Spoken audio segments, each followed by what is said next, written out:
Hello, Games Done Quick Hotfix enjoyers. I'm sure y'all did enjoy that Super Mario RPG remake run. That was amazing, and I'm sure you're in the mood for some more new Nintendo magic. So that is what we're going to be doing for the rest of the night here on Creature Corner, which is, of course, the Hotfix show about non-human player characters or protagonists in video games. And one of the most classic ones of that genre, of course, is our good friend Donkey Kong. So we are going to be featuring Donkey Kong in his newest departure, whatever, in Donkey Kong Bananza coming up next. But after that, we do have another run of Kirby and the Forgotten Land, and that is going to be of the brand new DLC that was released alongside the Switch 2. So it is a Switch 2 night through and through, all the new Nintendo stuff. It's going to be loads of fun. But let's get ourselves started with Donkey Kong Bananza any percent by our reigning world record holder, Mewy. Have fun. Hello. So actually, I'm tied world record, but yeah, okay, I'll take it. I'll take it. Yeah. So I run this game. I'm good at any percent. I don't run anything else, so this is my specialty. So yeah, enjoy the run.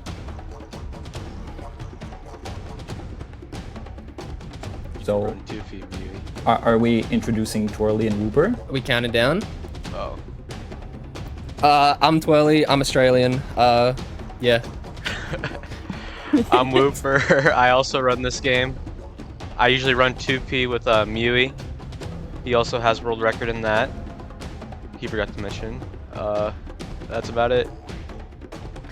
All right. Well, I think we should get started. Do you want to do the honors, Mewy? Sure. All right. 3, 2, 1, go. Good luck. Thank you. All right, good luck, Mewy.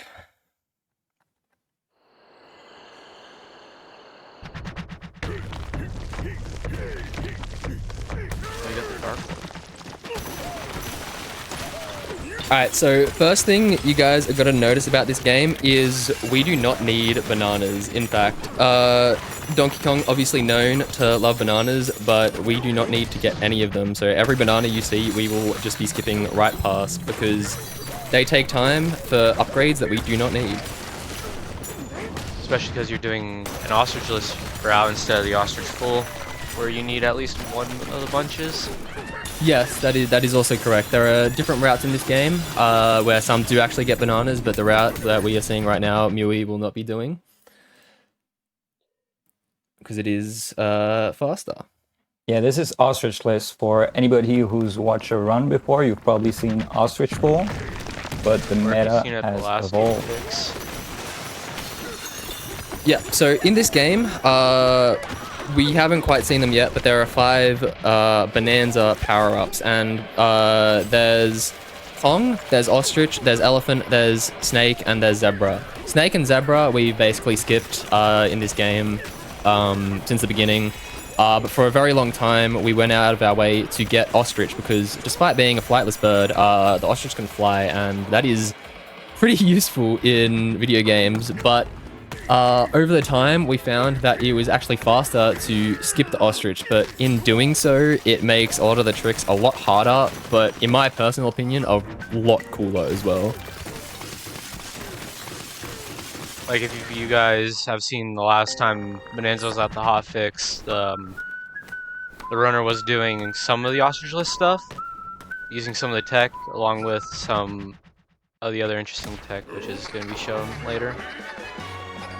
Yes, so something that you'll see Mewy doing is he'll be jumping and surfing in the air with the rock a lot. You will probably see that a lot in this game. And that tech is, there's two variations. There's one which is called a fast air turf surf, shortened to FAT, or an aerial fast air turf surf, shortened to AFAT.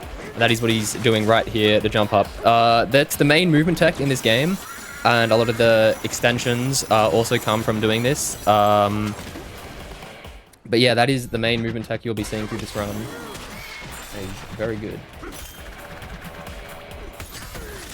Let's get the bonk, Mewy. I got it.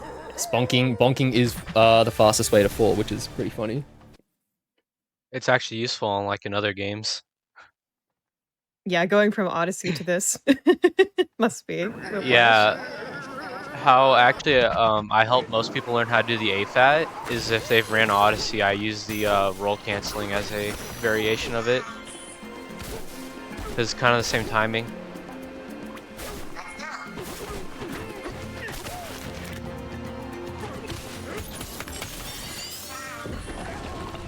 Yeah, the movement is so cool looking in this game. It's definitely one of my favorite aspects of this speedrun. Yeah, 100%. It's the main reason. It I all play kind the of looks game. like it's sped up like on YouTube when you do 2 times. It kind of looks like that when a speedrunner is just tearing through it. Yeah, Only part of the run coming up. Don't miss it. Yeah, there's a tech called a fast air regrab turf surf where basically you throw your chunk and then regrab it to get another one of those boosts, and we call that the fart, standing for fast air regrab turf surf. It's what I did with the disc right there. Yeah.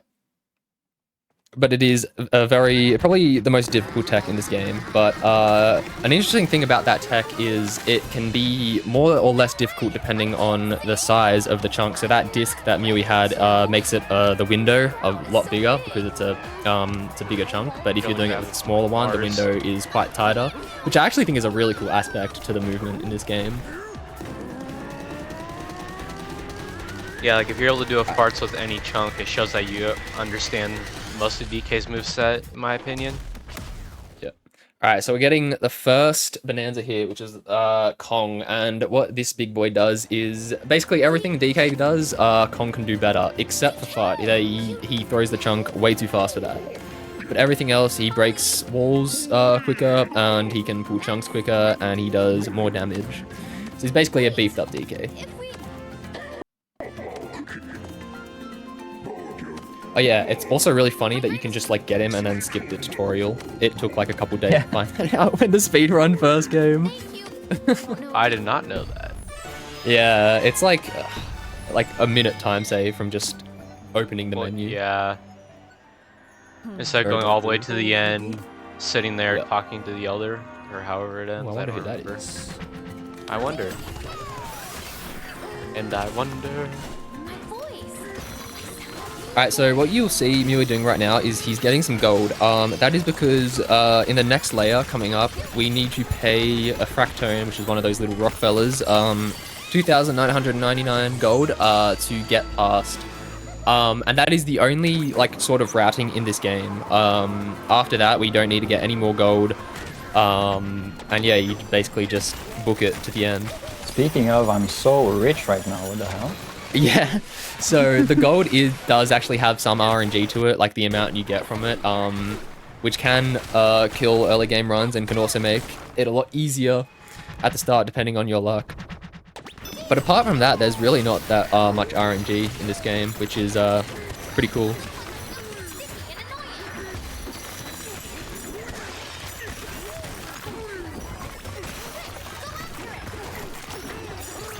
Another thing that Mui is doing is he's breaking a certain amount of terrain so he can get something called a smash and stats. And basically what that does is the amount of terrain you break equates to like money you get, so you can open a menu, and if you've broken a certain amount of terrain, then you can get money from it, which will help us pay the guy. And we want roughly 900. Great.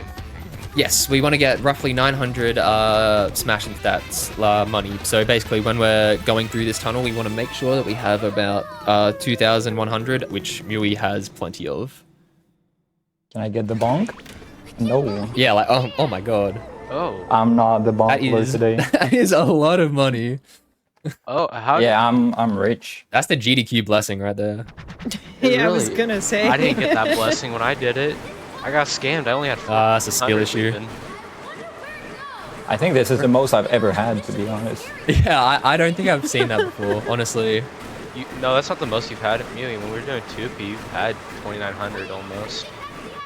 Dude. Yeah, so basically these gold balls in the tunnel, they give you money, which usually you do not have 2,400, and we need to hit those, but luckily we can glide right past them, because Mui is rich guy.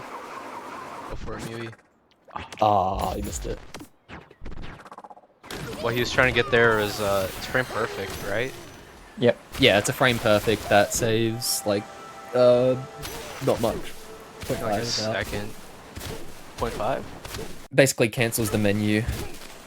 Like when you open up the map, you saw how it's zoomed out. You're basically just canceling the zooming back in when you land.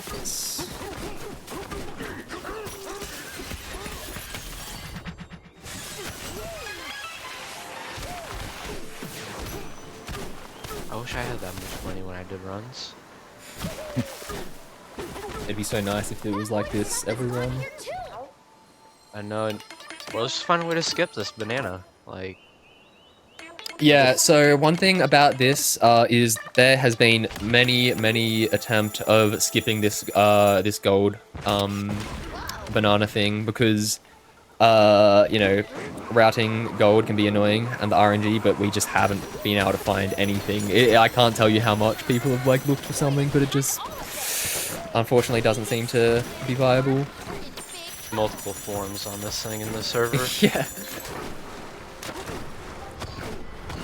Oh, Amelia's there's doing a water AFAT. You're doing the AFAT inputs. You're just repressing ZL and jump and attack at the same time. Yep, so the inputs for an AFAT is jump into, which is B or A depending on your control scheme, into ZL, into attack plus jump, attack being one of the face buttons that's not jump. And yeah, if you land on the water, you can do that basically immediately, which is pretty cool. Yeah, Yui jumps with A, so I'm pretty sure he uses A and X. I use A and B. His, Oh. what the hell? Yep. I'm a B A fatter. Ew. No judgment. No, I'm judging. Yeah, I I'm sorry. stop you. I can't be friends with anyone that uses A to jump. That's just horrific. I'm sorry. Yui has called himself a filthy A jumper.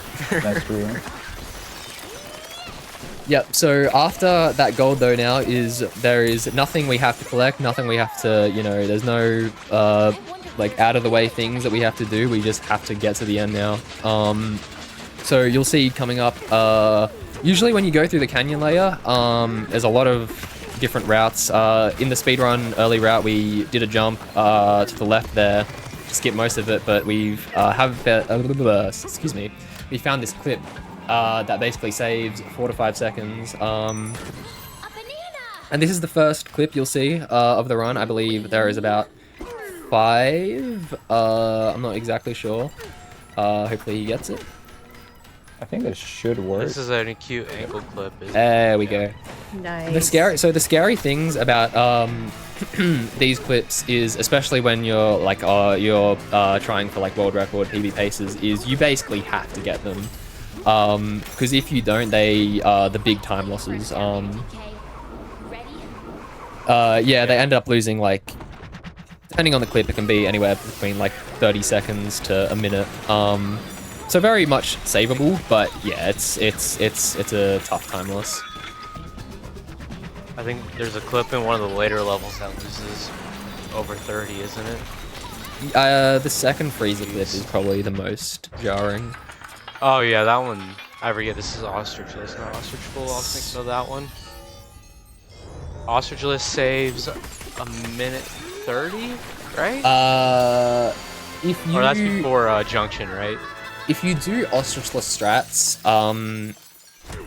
as opposed to Ostrich Full strats and getting the Ostrich, it is well over a minute. But if you were to do every optimal strat in both routes, then Ostrich List comes out to being about 50 seconds faster. Where did I hear it being a minute 30 at? Or is that just Freezer over Forest? Freezer over Forest is about a minute 30, yes. But then we lose that in Junction layers. We can go over the bridge. That will come up. I don't think about numbers this much. I run RNG speedruns. I could never. I think I'd go insane doing that. To each their own. This one, to me, I'm watching you speed 100%. through, and I'm like, wow, that is not something I could ever do. But y'all are amazing at this. And quick question, actually, while we're on that topic, how did each of you decide to get started with this speedrun? I'll let Miui go first because he is the runner, and he also has a little bit of a break. I just played the game and I thought it was fun, and then I joined the speedrun server, and people were finding cool tech, so I wanted to try it, and I got better, and then I was like, maybe I can... Actually, I found out about ostrichless, and I labbed that a lot, and eventually when it was done being like labbed out, I was like, I could probably try to do a run and maybe get better, so it's what I did. And then ostrichless, before y'all two answer as well, what's the timeline been like on that? How recently has the meta sort of shifted? So ostrichless has basically been a thing, like the idea, the concept of it has been an idea since I want to say like week 1.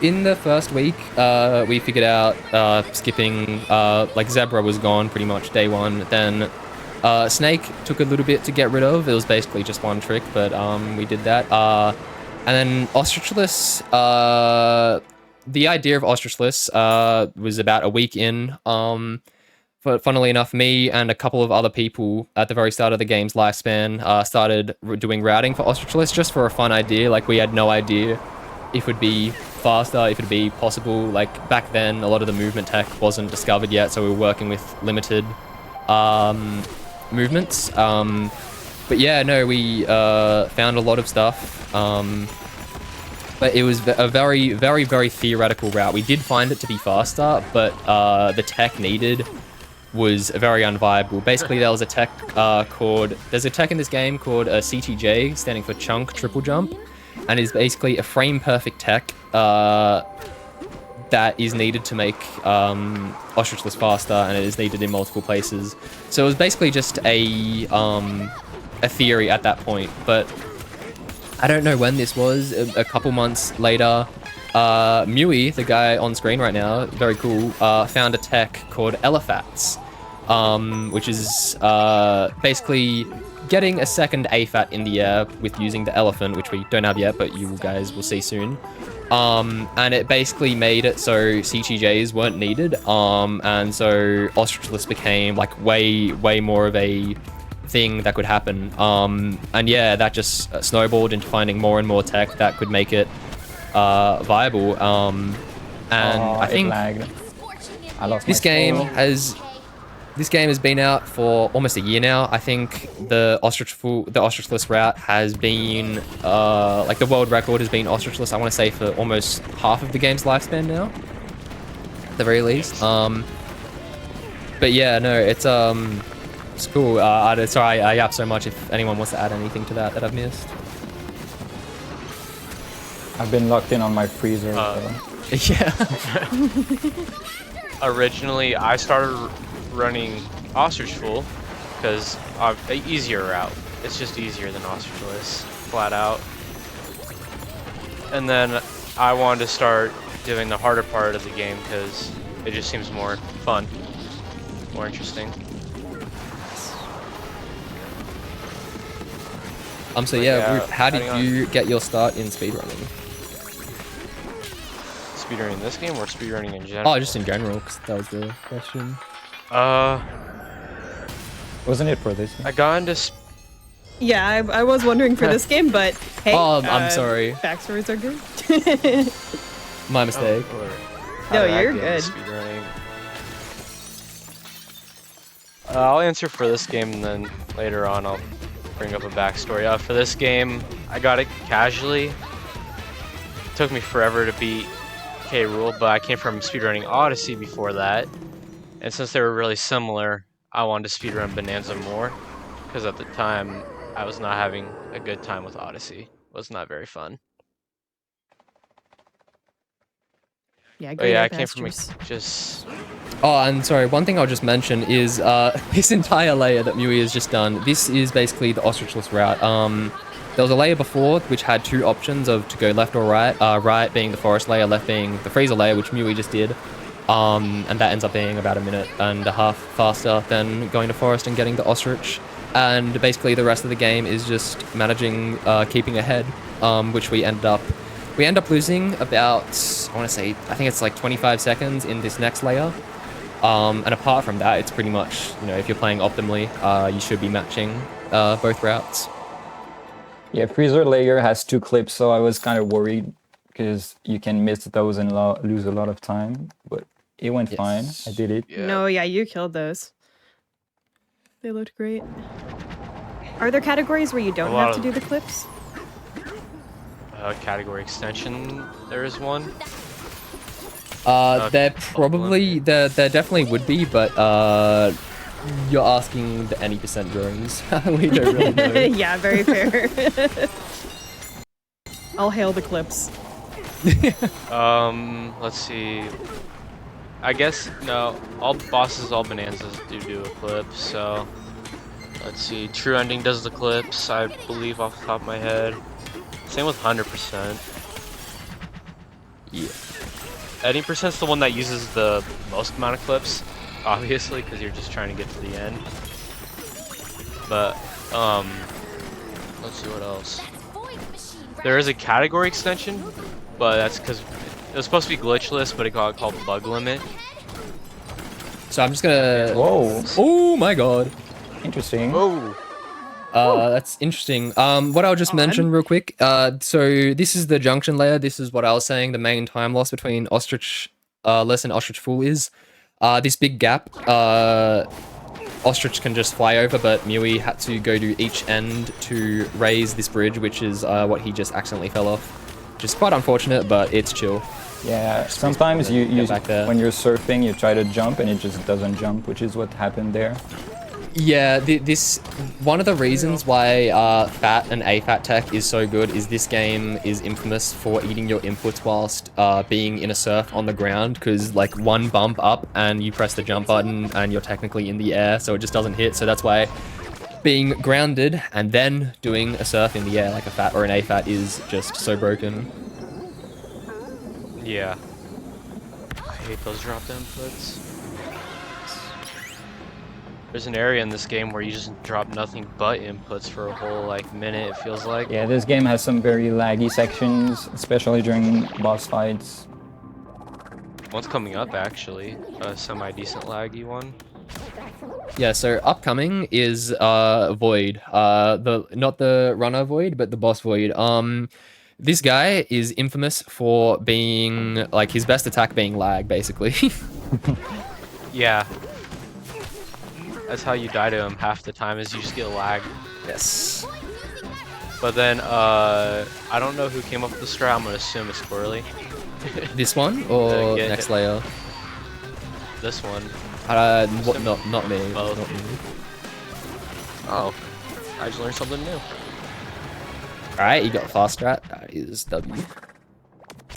But yes, so the reason why the lag happens is the Void, the boss, one of his like attacks and whatnot is he destroys and spawns a lot of terrain all at once, and that is what causes the lag, and that's why it happens with Void specifically rather than anywhere else. And now I'm about to do Now we're a strat called Twat. Hopefully I can get it. Which is by the runner named Twirly. And Ath. I did not know about that part. It's in the name. It's in the name. Basically, in the Void fights, there are strats to make them faster. Just the classic manip to make it so you have to hit him less, whatnot. And Japanese runner Ath found a strat to make it a couple seconds faster, and I added on top of that to make it like another second faster, and thus Twath was born. And I got it. Yeah, Mewy nails that, of course. He is the GOAT, Tide World Record holder. Yeah. Except when it comes to crossing bridges. I was gonna say. It was the price for being rich. The game was like, we're taxing you in the form of a dropped input. Yep. Yes. Checks out. Yeah, if you ever play this game casually, you go from casual play, you're like, oh, you don't drop that many inputs, and when you start speedrunning, all of a sudden you're just like, wow. Not to take away from the speedrun though, it is a fantastic game and fantastic speedrun. It'd be, it's 10 out of 10 speedrun IMO, no bias, of course, but it'd be an 11 out of 10 if there was no lag in certain places. There will be on the Switch 25. There will be no lag on that.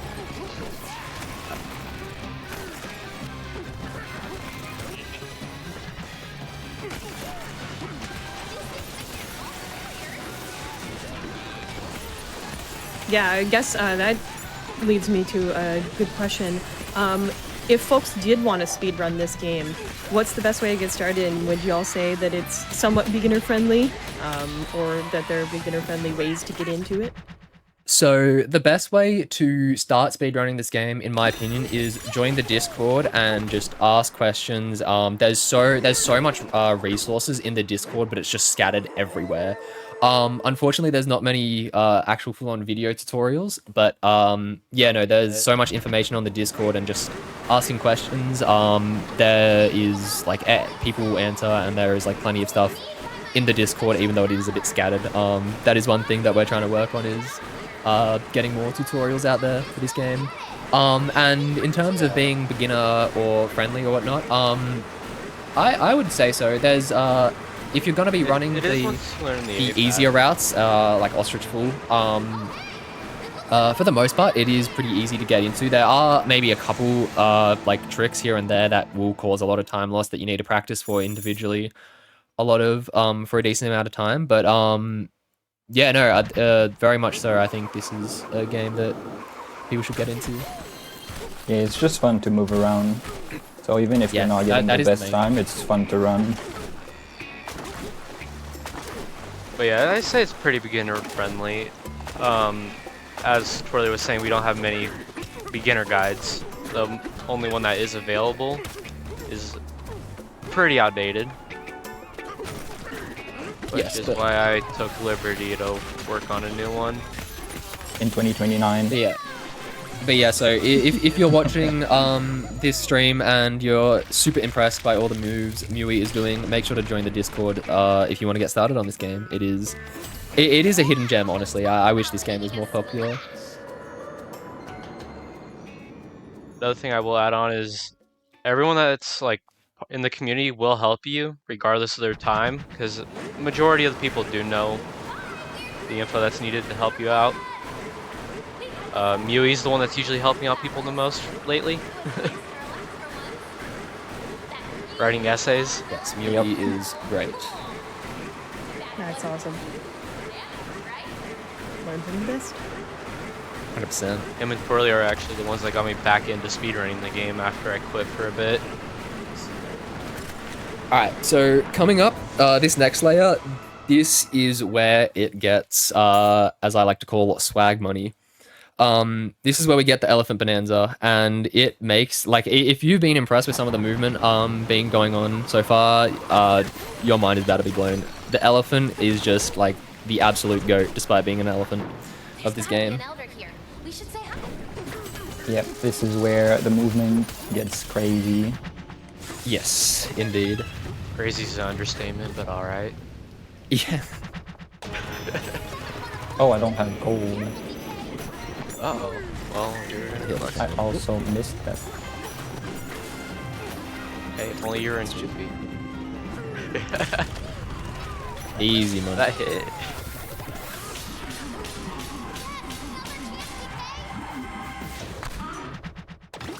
This is one of the most annoying bosses in my opinion. You have to fight him 3 times and it's just annoying. Alright, so coming up in a second is a 2-frame window trick. Basically you can duplicate the disc. So usually there's 2 pieces and you need to get both and place them in. But doing a frame perfect trick by placing it and dropping it at the same time, you can duplicate it. So I'm just going to be quiet now so you can focus and get it. Bang! There we go. Third try, let's go. Oh, wow. That's really cool. Also, how does that work? Why does the game let you do that? Yeah, so I don't know what the coding or whatever is, but yeah, basically you swing the disc to place it in, and if you press the drop button within a 2-frame window, then it, for whatever reason, it's technically not a dupe, but disc dupe sounds better than disc teleport, so we call it that. Yeah. But you're basically teleporting the other piece into the thingy-mob, I don't know what it's called. Yeah, I don't know what or why it works, but it does, and that's cool. understand. Supposedly it was on Reddit actually. This or something. Yeah. Found it somewhere. No, that is very true. So this trick was actually found like day 1 of the game coming out, but no one knew about it because it was posted on Twitter and it only had like 1 like, and so no one found it. And then months later, one of the Japanese runners, Hightex, posted a video of this trick in the Discord, and yeah, no, it's very, very cool because what we used to have to do to get both discs was very annoying. So being able to duplicate it is pretty cool. Even if it is a 2-frame window and can kill runs. Way better than what we used to have to do. I never got the chance to learn disc juggling because by the time I got around to actually being good enough at the game to do that, disc dupe was found. So I got blessed. Alright. See some of the swag elephant movement. Yep. First stretch of cool movement.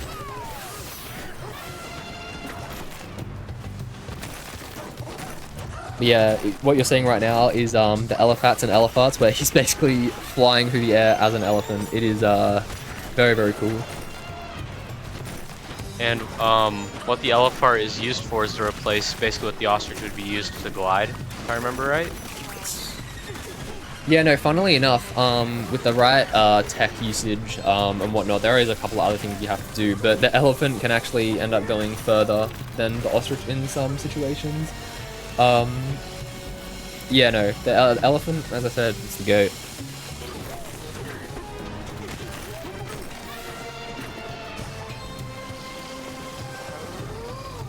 I didn't even see you had a floating orb. Yeah, I suck it earlier. We used to do a different route there where we had to suck a different one.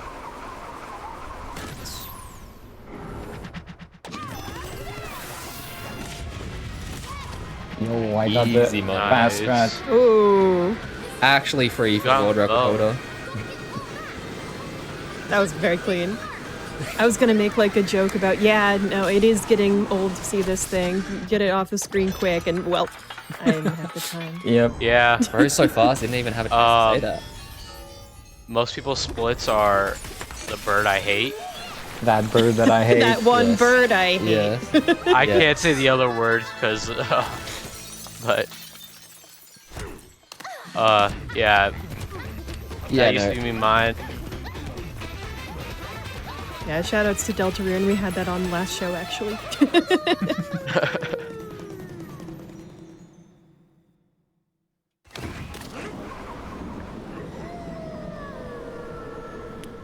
We have like, what, 6 more layers before the end of the game? Yeah, this is about the halfway point, I want to say, of the game. He's going fast. Yep. The game is getting harder though now from here. Yep. Yes. Everything one shot. Basically, everything late game is where all the hard stuff is. Like, all the hard tricks are all late game. Yeah, starting from Radiance, because the next yes, two starting levels are pretty free. Yeah. Yeah, there's the thing about the flag spike there. The thing about Ostrichless and the thing about this game is a lot of the tricks are very, very hard, but they are just so cool and involve such cool movement that it's like worth IMO. That and the dopamine rush is insane when you start actually getting the trick down. Yeah, yeah, for sure. That is the appeal of speedrunning. Doing something hard well is so satisfying. 100%. Like, I used to tell Mui and Twirly I'm never going to touch Ostrichless. Now I'm over here learning it with them, with their help, of course, because they are the goats. Easy. Nice. Yep, that was the Yeah, so first in- flip. Yeah, go on, Twirly. Yeah, I was just gonna say, in this layer, you're meant to just, you know, punch down and dig to the bottom. But yeah, we found this clip, which you actually don't need to set up anything for. It just exists in the game. Anyone can do it. You don't need to throw a chunk against the wall or anything. And yeah, it makes this layer a lot nicer because to optimally dig, like what Mui's doing here, you basically have to mash the A button, which is, you know, can be At a annoying. certain rhythm, I'm pretty sure. Yeah, it's rhythm based. like somewhat.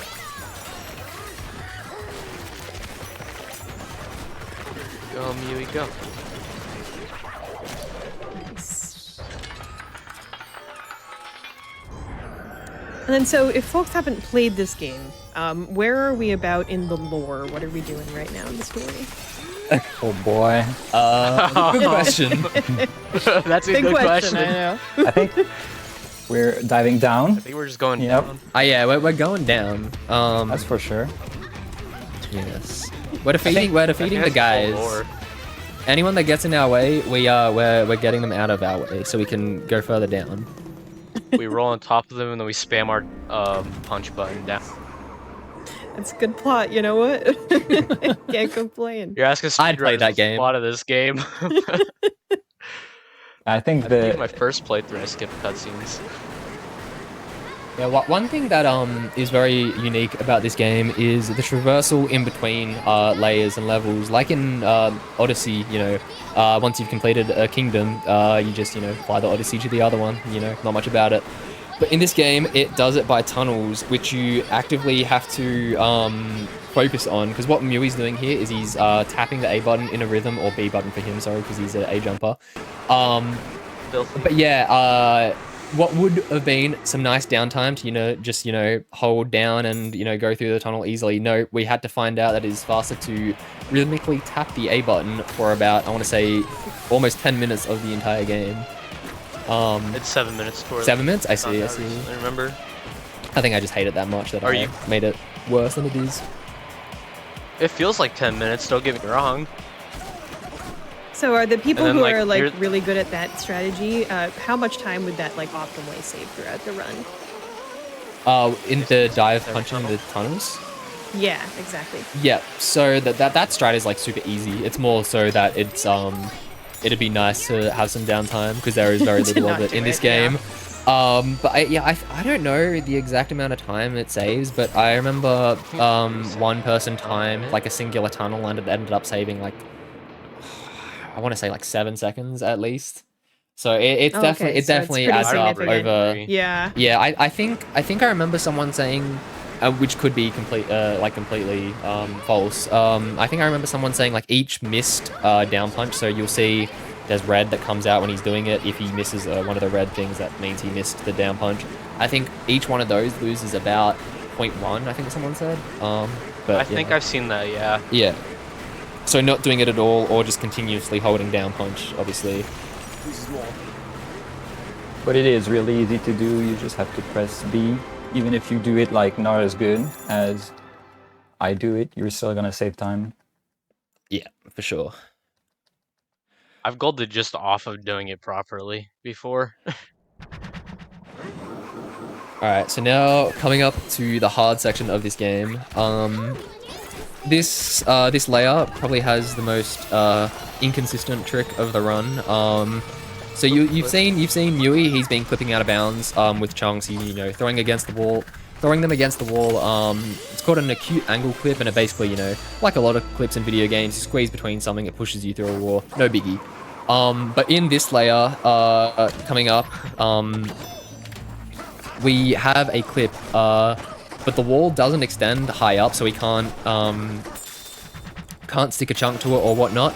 So we have to do a different clip method called a roll punch clip, where basically you roll and punch into a place chunk, and you get skewed momentum, and it is very inconsistent, but it ends up saving, if you get it first try, about 35 seconds, if I remember correctly. Wow. But yeah, this is the big run killer. Rupert, how many times do you reckon it's going to take you to get? 7. I'm going to say first try. He gets this right now, right here. Chunk is good as well. Ooh, It was the that's same like chunk, 1.5. so I think Technically, you were Yeah. right. Oh, nice. Hey man, I got you, bro. Huge. That was all I was me. going off practice earlier for it. yeah, but practice. But you know, means that nothing. can be very dangerous. But you always the goat.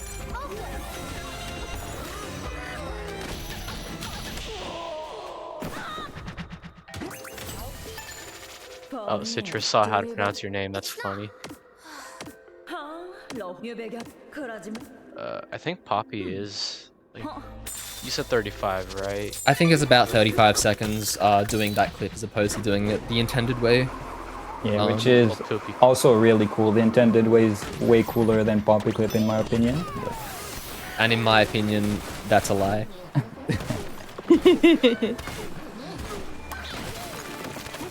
But yeah, chat, feel free to pop off about that because that was really cool. And the rest of this run. You've been hitting all of the hard tricks.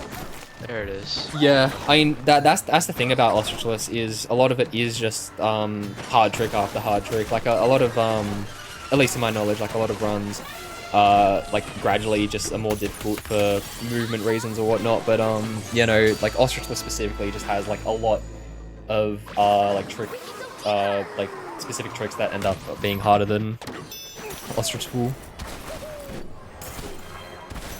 Yeah, I'm seeing 35 to 40 seconds, depending on how quick your setup is for it. Right. Yeah, no, like, unironically, haven't seen it yet. I don't want to spoil too much, but there is legit some, like tricks that honestly match, like, Kaizo in this game, I want to say. Wow. Oh yeah, this game getting Kaizo would be so fun when the Switch 2 is audible. Yeah, there already is, like, 1 or 2 tricks that would be considered, you know. Yeah. Kaizo DK.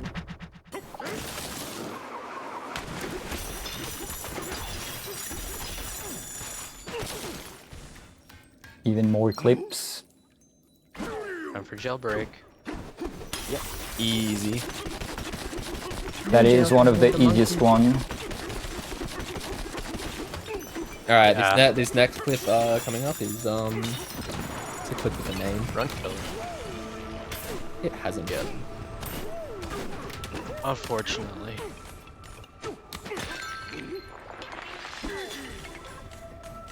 Say it with me, chicken jockey. Jockey. And he gets chicken jockey. Let's go. Shout out Simple. Yes. The funny thing about this, the reason why we do the chicken jockey clip or CJ clip, whatever you want to call it, the game only registers the third room, which is the one we clip into. For disc pieces. So usually you have to go into 3 rooms to basically destroy that purple thing. But yeah, as Whipple was saying, the game only checks for this one, so that is all we have to do. And it saves like a couple minutes, and they are good minutes because everything else is very boring. Like the other things in this layer is very boring.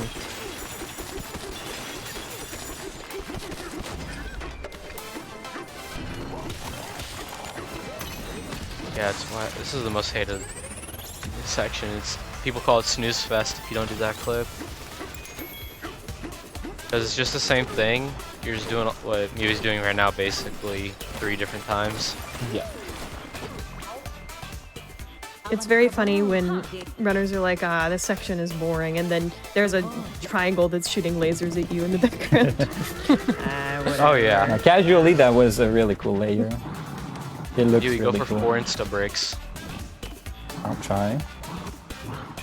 Just get all 4. Get Comsob.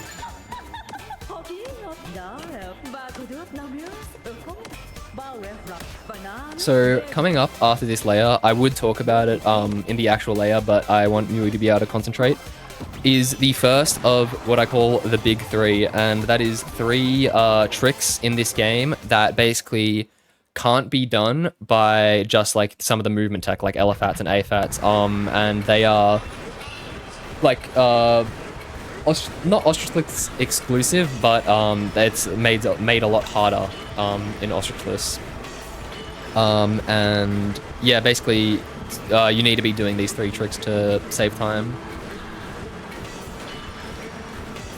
And the first one is going to be mix skip. Yes, the first one coming up is mix skip. So hopefully Mui can get this. Good luck, Mui. Good luck. Thank you. The clip he is doing in Feast is a lot easier in Ostrichful because you just fly through it. The one he's about to go do is way harder. Okay, so usually we'd be hitting burger switches all around the layer. But I'm gonna be clipping into the second sub-layer without doing any of that. So that saves a lot of time. I think it's the clip that saves the most.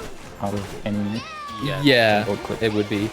Funnily enough, something really interesting about this clip is that it is the only clip in this game that actually takes you to a new like sublayer, like one underneath. Like all the other clips in this game, you're at least have entered the lower sublayer, or are currently in the current sublayer, and you like go horizontally. But this is the only one where you can actually skip into a new sublayer without getting into it. I'm gonna be quite honest.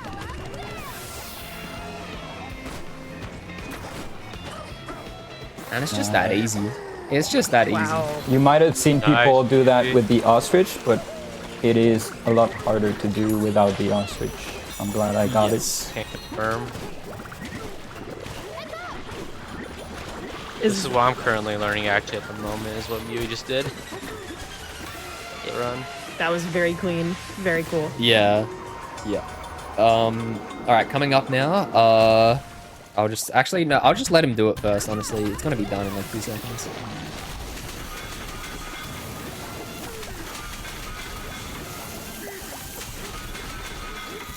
And that's Mach 2 done. Nice. So this boss casually absolutely sucks. It is probably the worst designed boss I've ever seen in any video game ever that exists. But the speedrun strat, where basically he has 3 phases, and usually you kind of see it there. When he's slowed down, he's meant to jump away and you're meant to get him again. But if you throw one of those salt balls in between the phases, you can like get him to stay and just absolutely annihilate him. And it is so nice for the speedrun. And it also looks very funny. And it has the best name. It does indeed have the best name. Oh yeah, for what, another thing about, going back to Radiance, the clip he did to get into the fight was called the roll punch clip. They're annoying. That's about it. They're inconsistent for sure. And you have to be like a certain distance away from the chunk so you can roll and then punch it at a certain time. Yeah, definitely. Yeah, a lot more setup and a lot more what's the word, like there can be a lot more different aspects that make it harder. Yeah. Most annoying part of the run by far. A lot more variables. We're entering another laggy part. Not This yet. has to be the planet core, guys, right? The start is fine. Surely. This has to be the planet core. Yeah, we're getting to the end of the game. This has to be the planet core.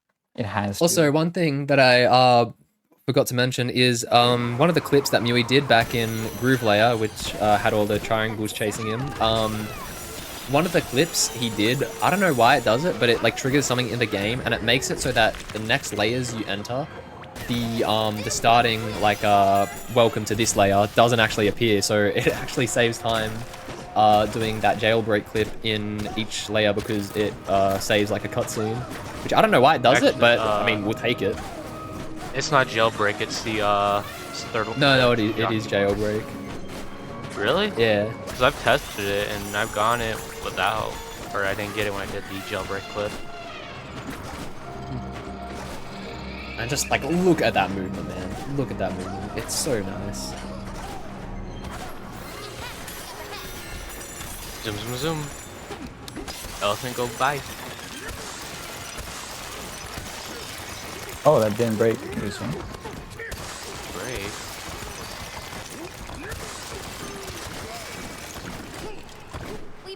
I don't think I've ever seen that happen. It does happen, but it's very rare. We have Void again, and if you remember before, I was saying that this guy's main attack is lag. It's kind of hard to see. Very much you can see it more when you're actually playing the game, but visually it does appear, and it is kind of crazy. So yeah, you might even be able to see it lagging. Nice, Miri. So Mui's inputs are absolutely being so eaten right now, I can attest for. He is pressing like each button like a billion times and holding them down like as long as possible to make sure that he gets the inputs out. He's praying. He's just trying. Yeah.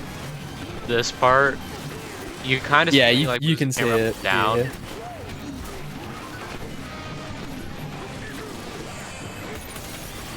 Like you can see it, just sometimes DK will slow down. But he nails that.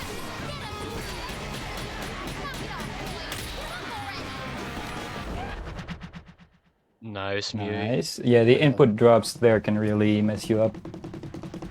I've died. Yep.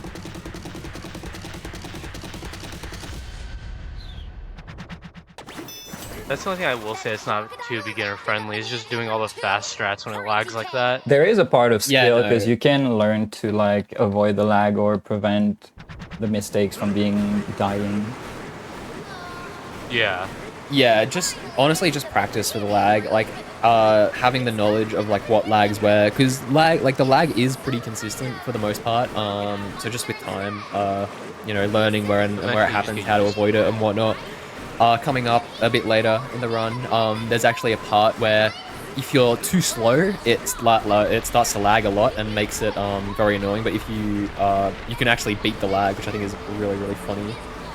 That going fast makes it easier than avoiding the lag. And then there's Pauline spoiling who the final boss is. Oh yeah, we didn't see that in the cutscene, but yeah, K-Rool's back, guys. Yep. The game's been out First like time he's been announced. in a 3D game since 64, I believe. Wow. Something like that. It's a long time.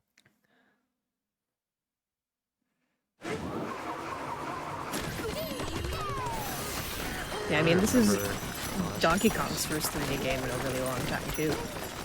Yeah. That is true, yes. Ah, yes, this first layer is really fun. Yeah, this layer also succumbs to lag being the biggest obstacle.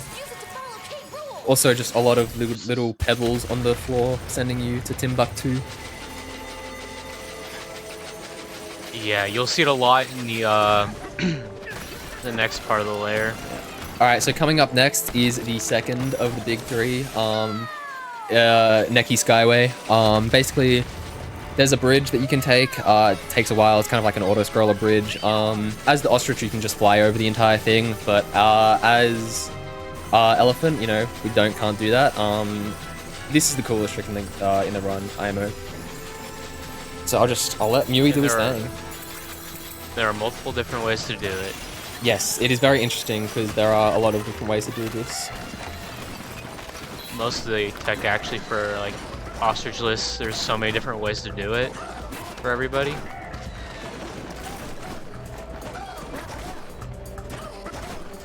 Like, oh my god, he's just so good at the game. I don't know how he does it. Presumably But yeah, a lot of practice.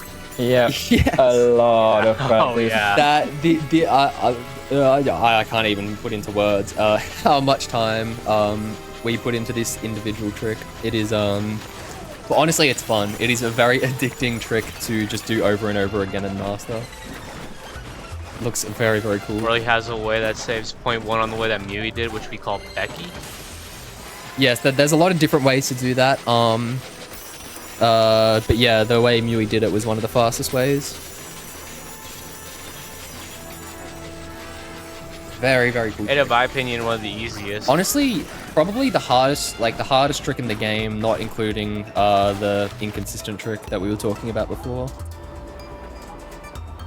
Oh yeah, once you get, it took me a week to figure it out.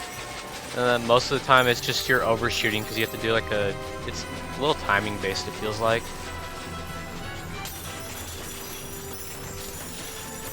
Yes, very precise. You should go for cannonless.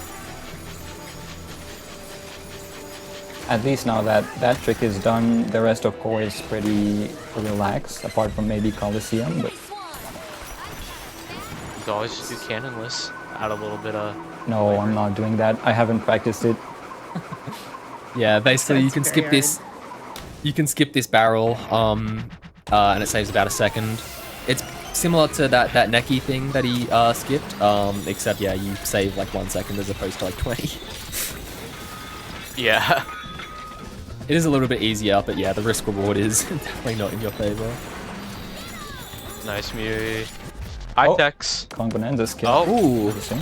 did you know? Oh. Kong Bananza skills and Elephant Bananza skills are now available. Oh, incredible. That was obviously RNG Yeah. manipulation. So that happens Because, because I mash with my D-pad for those bosses. Yep, so something we haven't talked about yet is mashing in this game. There is a lot of it. So the fastest way to beat bosses or enemies is to mash A or B depending on input. And what that does is you just dive punch over and over again, and that is all it is, just mashing A. And there is a lot of it, especially in the last bosses. And the main way to do like mashing is a lot of the Bananza runners have learned the Ludwig technique of doing it with both fingers. But the thing about that is getting into position quickly can be quite difficult because, you know, it is a pretty precise tech to do. So what Mui does, and also myself, is we bind left and right D-pad to the dive punch button, and we put down on the D-pad to nothing, and basically wiggle the stick, kind of like how I'd explain dash dancing in Smash Bros. And that is also another way to mash quickly, getting in, like, you can start doing it a lot quicker, but it isn't as fast as doing it with 2 fingers on the A button. The way I do it is I'll do an AFAT onto the boss because I can't exactly get into position quick enough or remap my controller.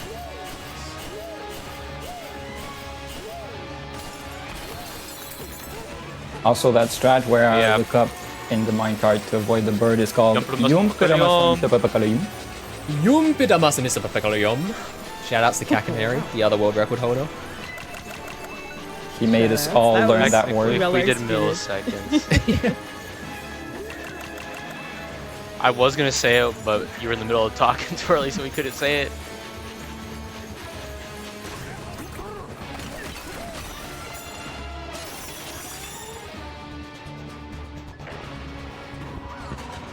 Nice, maybe looks like you got 3. Yep, so there I'm getting gold balls because it makes the fight easier on all the waves. Yeah, you will see a gold explode. A good example of for some reason. Yeah, and you'll see a good example of Kong throws harder. I believe I can fly.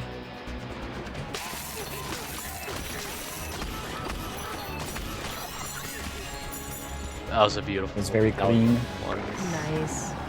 Yeah, so this section that Mui is doing right now is the main time save / time loss in this layer. A lot of the layer, apart from that that Neki trick that you did earlier, it's pretty streamlined, honestly. Like, it's very hard to like gain and lose time in this layer, so most of the time loss will be in this specific sub layer. That guy just died. Despite this layer being the longest of them all. Sorry, what were you saying? That guy just died. One of the ball guys just they exploded. died for no reason. That was interesting. That happens sometimes, and you feel like you're blessed, honestly. That was one of the best Coliseums that I've ever had. I'm sorry. Again. It could be, honestly. I don't know. It might be. I'll retime after. I should be Elephant though right here, but it's fine. It's chill. It'll be fine. So now I'm about to mash. I'm getting into position for double thumb mashing. Yes. So for the optimal amount of clicks per second you want to be getting is about 18 to 19 clicks of the A button or B button per second, which is a lot.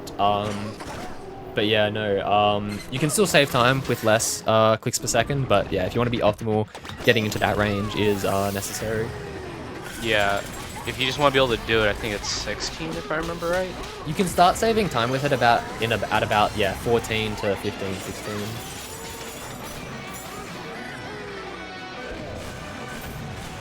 Here we go. How hard is this K-roll fight compared to the one that we may or may not be seeing? Probably won't get more of this, right? Oh, this one's a lot easier. Yeah, this one's easier. A lot less dive mash to do, but they're practically the same. It's just like the length of having to dive mash between the two. Yeah, this one's 2 cycle. But yeah, 2 to 3. Absolutely just melted him away. I don't know how many of people in chat have played this game casually, but defeating K-Rool casually is absolutely grueling. I don't know like what they were thinking giving him a health bar like that high compared to the other bosses, but yeah, like it is just crazy to see him absolutely melt away like that from experience casually. Casual Take play, a I think it while. took me 14 hours alone to beat just him. And then that's the not time. rest So of the that's game. yeah, that's the game. The end. Oh my god. Shout outs, Kobe. end. Oh my. Wow. Let's go. I wish. Yeah, wow, new world record by 4 minutes. Oh my god. 5 I minutes. don't know how he did it. Huh? Wow. That's the GDQ difference. Oh wait, what the hell? What? Huh? There's more? There is more. This joke has never been done before. Definitely not. We're pioneers in the joke industry. Surely. Like Twirly, wait. That's what your sister's called, right? Shirley? Is your Twirly? I see. Don't call him Shirley. I'm gonna call him And then what's happening here in this section? We're just hanging out. We're going this back is up. roller. You go, Mui. No, we're just climbing back up because I'm not sure. Oh, we wish Pauline to return to the surface or something. Oh yeah, that's it. Yeah. So this is about, I want to say like 2.5, 3 minutes of just straight up auto scroller. Like you do have to throw these chunks at him to make sure he doesn't get ya. But yeah. And funny enough, if you don't hit him, you do actually lose time. That is true. We are going into one of the hardest layer though, and one of the laggiest. Yes. So something that I do really like about this speedrun is the later into the game, the harder it gets. I know a lot of casual games, obviously, that is the case, but you find in a lot of speedruns that, you know, some hard stuff can be early, some hard stuff can be late, some stuff can be in the middle. But yeah, no, generally this game's like difficulty curve like goes up in the speedrun, which I think is pretty cool. Yeah. With the hardest, Especially when bit you're of at it 3 being hearts and absolute everything end. one-shots you. Like what's that, like around halfway in the game everything starts one-shotting you?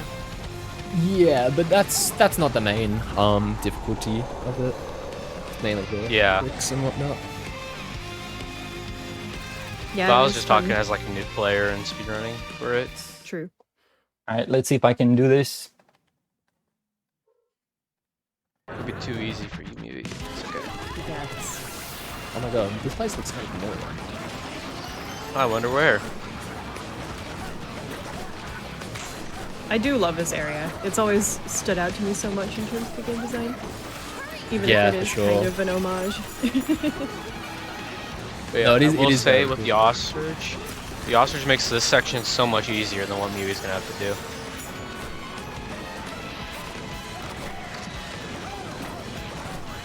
Because the ostrich can just fly over this, fly over every single gap, and but with the elephant you have to do the elephant or a-fat elephant into the elephart, depending. That's a lot of gold.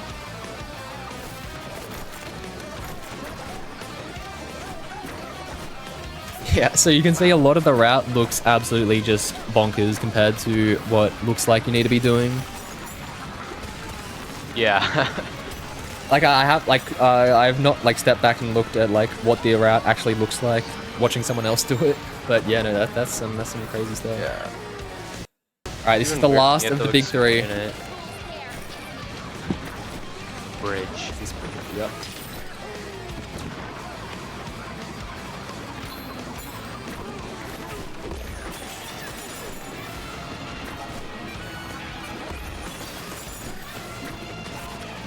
Oh, I missed it. No. Oh, so close.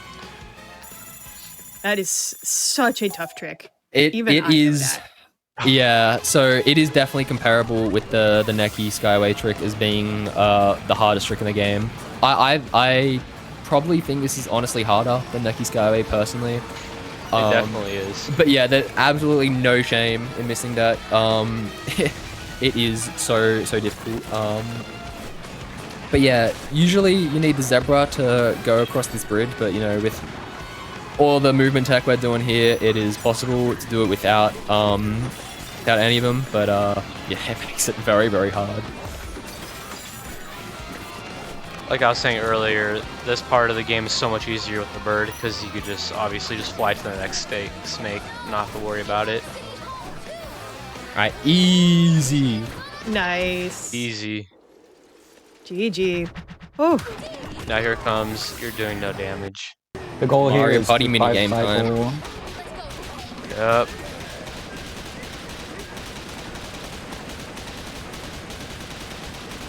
It really I looks wish I like could do that Donkey much Kong is damage. glitching out. It really, really does. So something that's even crazier is like you see how like fast it looks like Mui's doing this. Every punch is actually 2 inputs, so he's doing it double fast than it actually like looks like.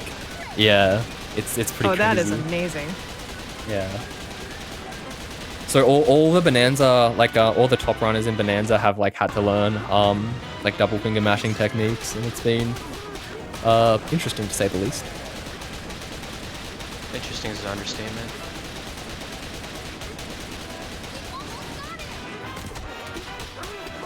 Holy, good mash. Thank you. I don't know if I'd less want to fight this version of K. Rool or Donkey Kong right now. Going absolutely crazy. I do This is not feel gonna safe be- around this monkey. Time when Bro, how do you think Pauline feels holding on for dear life? No, I hadn't even thought of that. Time is And time. Time! GG! Woo! GG's. GG. That Mui. was honestly an Thank insane you. run.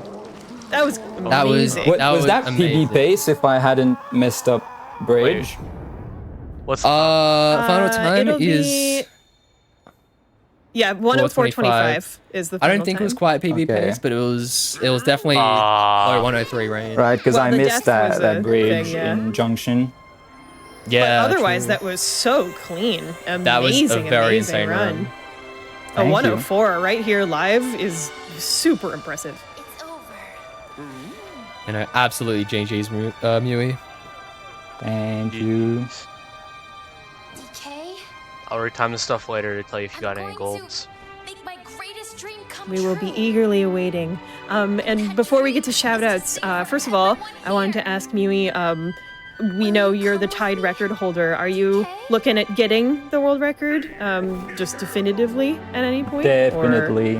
I've Definitely. been doing some runs here and there to try to get that. So I'm gonna keep that going. That's awesome. Yeah, so if you want to see a world I'm- record happen live, make sure to follow him. Definitely. Yeah, I can't wait to see where you and the rest of the community goes next. Are there any like community events or anything that are being planned in the future that folks should come and participate in or watch out for? Technically, there should be monthly races that I've been not hosting.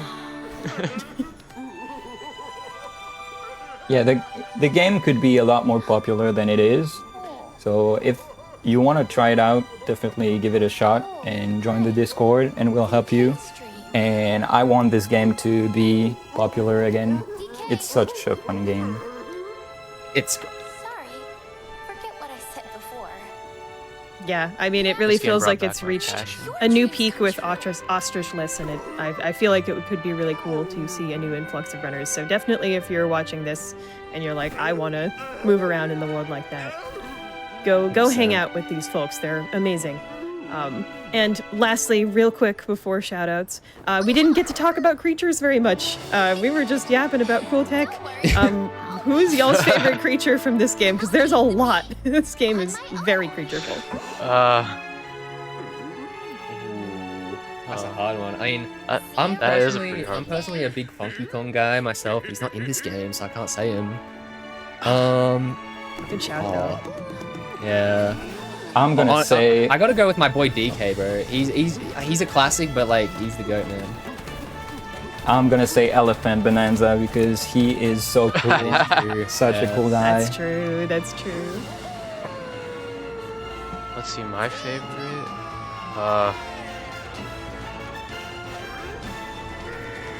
I don't even know. I might have to just go with DK because like that's all I'm really remembering from the game, besides Bonanzas. I mean, all the Bonanzas are really cool because they do use those sort of like creature-specific movesets to really enhance the game. Yeah, For rep sure, Zebra. for sure. Not being. Shoutouts to my guy Zebra Fractone. Strange True. All right. Well, thank you for indulging the creature, the creature fullness of this game. If y'all want to give some shout outs, now is an excellent time to do so. Yeah, I can go. I want to shout out this whole community. I want to shout out Kakaneri, the tied world record with me. And yeah, Twirly for pushing the ostrichless meta and making this game as cool as it is right now. And also Whooper, because he's a cool guy. I just hear. I'm the 2P goat. And everybody picking up ostrichless as well. There's a bunch of people, I won't name everyone, but you know who you are.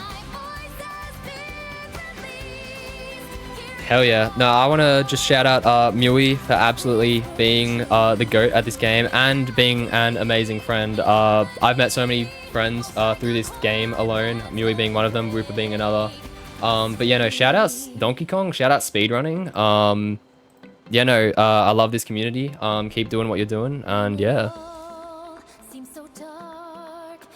My beginner guide will be out at some point in the next 5 years. W shout out. That's your shout out. Can't wait. Yeah. Well, y'all are awesome. Thank you so much for joining us. And yes, definitely go check out this game if you are at all interested. And real quick, before we go to break and get ready for Kirby and the Forgotten Land DLC, that's going to be a load of fun. I do want to thank you to everyone who is supporting Games Done Quick by checking out the stream and chatting. You can also always support Games Done Quick by sharing the GDQ channel with your friends, and of course also subscribing to the stream for ad-free viewing and exclusive emotes. So thank you if you are supporting Hotfix. We appreciate you so much, and stick around through the break because we have Kirby coming up real soon. Don't go anywhere.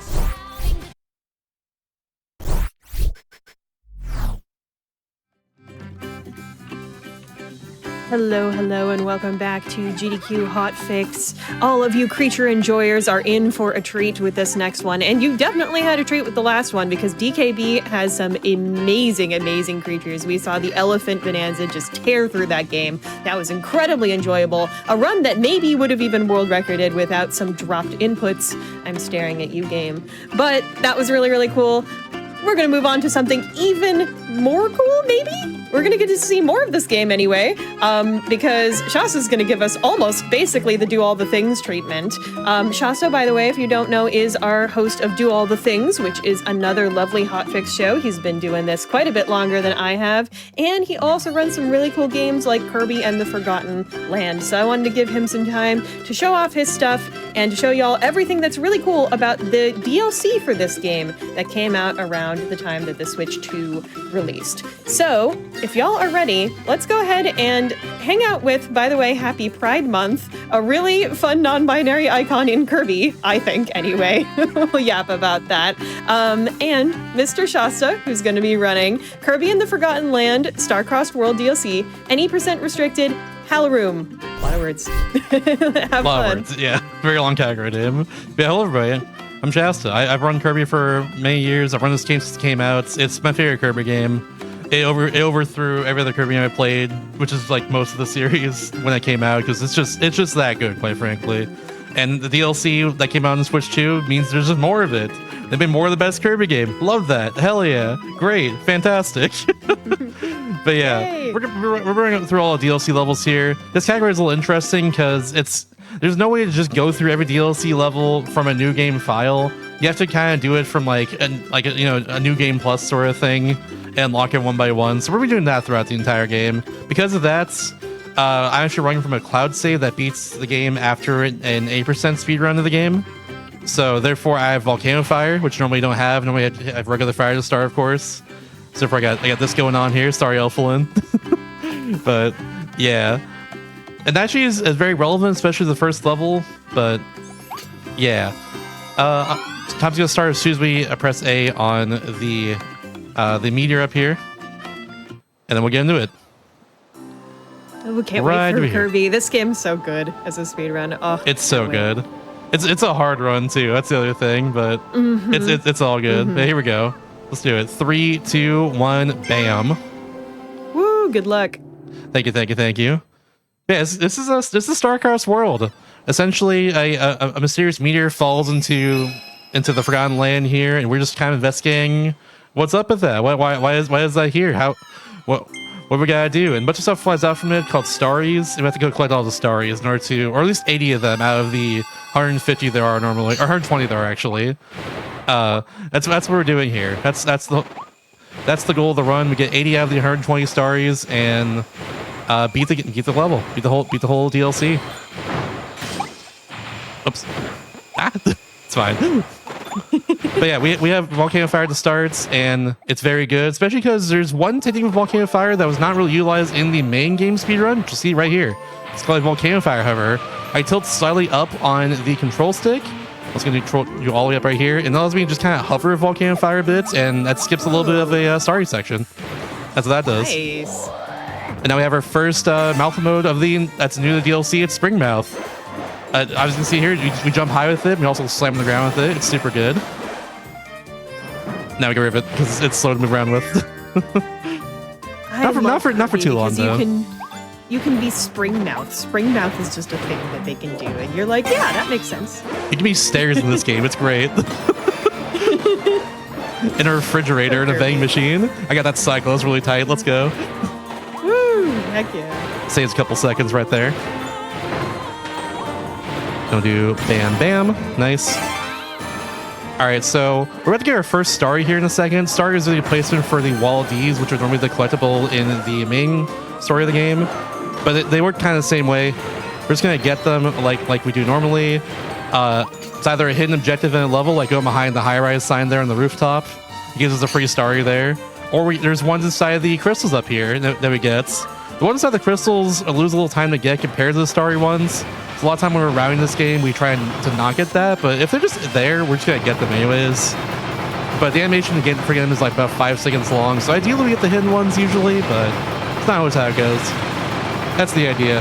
And yeah, because of Volcano Fire, it does defeat Wild Frosty a little faster because it's just a second version of Fire. That's also very useful and good. There we go. And now we're gonna do a couple of skips in the next room by using Volcano Fire just to go across the way. There are two powers that are really good in this run for movements, and both of them do kind of different things. But yeah, we skipped one section there, another one there. Doing a star crystal that way saves time. Tornado is the other one. Tornado is really good. We get into Tornado after the second level. Yeah. Also a skip right here that I didn't realize was a thing for a while. Oh, oops. Oh, okay, we're fine. Oh, hold on. I gotta go up here. There. Let's make sure I'm good. No, we're not good. Hold on. Normally I just do this, and like I'm not worried about anything. Hold on 1 second. There we go. That's not a hard trick. What am I doing? That's not a hard trick. What's going on? It's fine. It's fine. It's fine. Tough cycles and getting the hovers, and then nope, mess up the easy stuff. Yeah, exactly. It's all good. It's all good. That's no big deal. But yeah, so I forget about that torch holding there. The crystal turtle, as you see there, they do make it so I lose out on a starry. There's a starry not get hurt by them, so that's why I was concerned there for a second, more than anything else. But we are good. We got past that one too, and now we're good for the rest of the level. No big deal. Yeah, I mean, gosh, the thing that's really scary as a speedrunner, I feel like, is not just kind of like missing a little thing and then having to go back, but having something happen that changes your route. That's yeah. When you get like scared. Like, it's what makes this run so difficult in general, honestly, because like some mistakes do mess you up, and if like really badly, and you have to look at backup story. It's more than just mess up a little bit and like losing time here and there. It's like sometimes you just can't continue the run unless you know how to get a backup here and know which ones like save the most time to get compared to other ones lose more time to get. Just how it goes. But yeah, speaking of starries, we're actually gonna get no starries in this next level. We got 7 here, and we get 3 here for 10 total, and we need 10 to get out of World 1. We get none here because all of them are actually extremely slow casually, and just like in a speedrunning sense too. They're just all very slow to get out of the way, so... I did that earlier too, my practice run. We're just gonna not get any of them. We'll just get to the end as fast as possible. And yeah, simple as that. Normally you go to the end of this area, it's a whole puzzle. like there's a main game with like going through the right door, but if you just go through the wrong door, it takes you to the next room. So that's just fast, and then now just move to the end of the room, and at the end of the room is the end of the level. So if you have anything to plug right now, if anything to say right now is actually a perfect time, I would say. Well, yeah, I mean, I would say that one of the things that really excited me about the SGDQ schedule, which of course we're only about a month away from, that's terrifying. By the way. Just an aside, I can't wait, but also, wow, Yeah. time is moving fast, is that Kirby is really making a return to mainline with this one. We have a back-to-back Kirby section. We've got even more Kirby games on the schedule. So if y'all want to take a look at that, go to gdq.gg/schedule and check out the SGDQ schedule. It is full of bangers, and we are going to be live in Minneapolis, Minnesota from July 5th to the 11th. You can still register at gdq.gg if you would like to come down to the event. It's really cool and fun, and you're going to see quite a few of us there. So yeah, just wanted to shout out SGDQ and all the lovely Kirby action that's going to be happening there. Shasta, what are you looking forward to? Well, I mean, I am commentating the Nightmare Dreamland race, the Kirby Nightmare Dreamland race Let's there. go. So yeah. Oh, that's going to be so looking forward to good. that. It's at like 7 in the morning, but I'm gonna make it hype to say at least. We'll all make it hype, honestly. That is that's such an incredibly cool run. Fun fact: every other instance of Nightmare Dreamland being a GDQ, other I think Ramascat running Man Nightmare in like 2012 or something. It was me running it, so I'm excited finally that we have some other people running it, and it's a race, which is the best format of that game. So I am looking forward to that. Shout outs to Music Quill and Moxie Claus. They're gonna do fantastic on that run. Yeah, no, if y'all want to listen to this lovely person here commentate some more and watch a really, really hype race, that's going to be one to wake up early for, I'll say. Absolutely, or at least watch a VOD for. Either way, like it's That's true. VOD watchers, I think the best way to watch that run is in race format. We've had a few tournaments before for Nightmare in Dreamland, and they are all hype, and they all get like really close. And there's so many parts where like little bits of luck, even large bits of luck, could mess you up. But also like executing really well and that the tight frame perfect like movement stuff like all over the place. Like it's so good. It makes for a perfect race game. It's just fantastic. So I'm excited for that, to say the least. I'm also commentating through the run. I'm excited for those two, but like that's the one where I'm like, heck yeah, let's freaking go. I keep myself busy at GDQ events. I also signed for a tournament. Let's go, yeah. No, yeah, if y'all didn't know in chat, by the way, coming to mainline GDQs is not just about watching the runs. The runs are amazing, they're the focal point, but there's so much else going on. Game tournaments are some of the coolest stuff that goes on at GDQs. There's ones throughout the week. There's panels and meetups too, so if you want to learn more about gaming, about GDQ, there's all sorts of good opportunities to do that and to meet up with people who are like you in whatever way that you are. There's loads and loads of meetups. There's a board game room open 24/7 and an arcade open 24/7. That is not an exaggeration. They are always open. Always so open. If any of that sounds awesome to you, definitely come and hang out with us. It's a great, great time. It is. I've been going to GDQ since 2015. Can't confirm. Favorite events. Awesome time always. And the arcade, by the way, is free. I also want to just emphasize that. You can go and play arcade games 24/7. They announced all the arcade events. machines today, actually. Like, everything will be there. I think that's right. Yeah, I know yeah. there's a lot of stuff that people are very excited for. I'm not as into the arcade scene, so I don't know, but everybody I know is just so excited for the arcade. So I take their always word for it. populated all That's going to times be of the really day. cool. It's great. Yes, definitely. Wheel Kirby, let's go. Yeah, we have Game Mouth Kirby now. We also have Tornado, which is like I mentioned earlier, the other like really good. That's even the better power for a move in this run. Yeah, with Game Mouth, I can do that there. I stick to walls with it, but also I can also do that to move like, pretty quickly horizontally as well. I gotta get this jump there. There we go. To get there a little faster. This is really interesting looking movement, actually. I'm trying to think of what to compare it to, and I don't have much. Yeah, so I do a little bit. Oops, I gotta stick on this for one last story. There we go. So to actually move optimally with Gear Mouth, I need to be spinning as much as I can and then jump. I'm not just like spamming B and then like pressing B immediately afterwards. That's not how it goes. But it's like slightly intricate. It's weird, but yeah, it's cool. I love Gear Mouth in this game. It's my favorite mouth mode. Adds to the DLC. It's really cool. I do love how intricate this DLC really is. They didn't just kind of slap something together. They really thought about, new cool things you could do with Kirby. There's just so much going on in it. Plus Yeah. all the exclusive mechanics too, like all the starry flowers that like spawn new like platforms and stuff to move on, and like new like that it spawns enemies sometimes and all that stuff. Like it's very creative and fun. I love it. And it looks gorgeous too. This game used to run at 30 FPS. Yes. Now it runs at 60 on the Switch too. That's pretty It is awesome. so beautiful. Which does All of the art actually affect the direction speed run, is but just yeah. amazing. True. Yeah, it actually makes This like is the something main we didn't glitch of talk the run. about enough in DKB either. Just all of the new Switch 2 stuff has amazing art direction from Nintendo. Just Yeah. quick shout out. I love all the Continue. blue glare you see everywhere in this run. In this game, True. rather. There's so much blue glare everywhere. Blue. We did a small skip there to skip going around and or skip like going around that whole area with like a starry flower and it hit a starry flower through a wall using Tornado's hitbox essentially. It just saves some time. Now we're gonna be tornadoing all the way until the end of this room until we get to the mini boss fight there, rather the enemy fight I guess. There's like yeah, that's what we're gonna be doing right now. I'm gonna try and avoid Well- bomb. We got that. I need to get on top of here as well. And then, Nice. then I gotta lock in for the fight afterwards.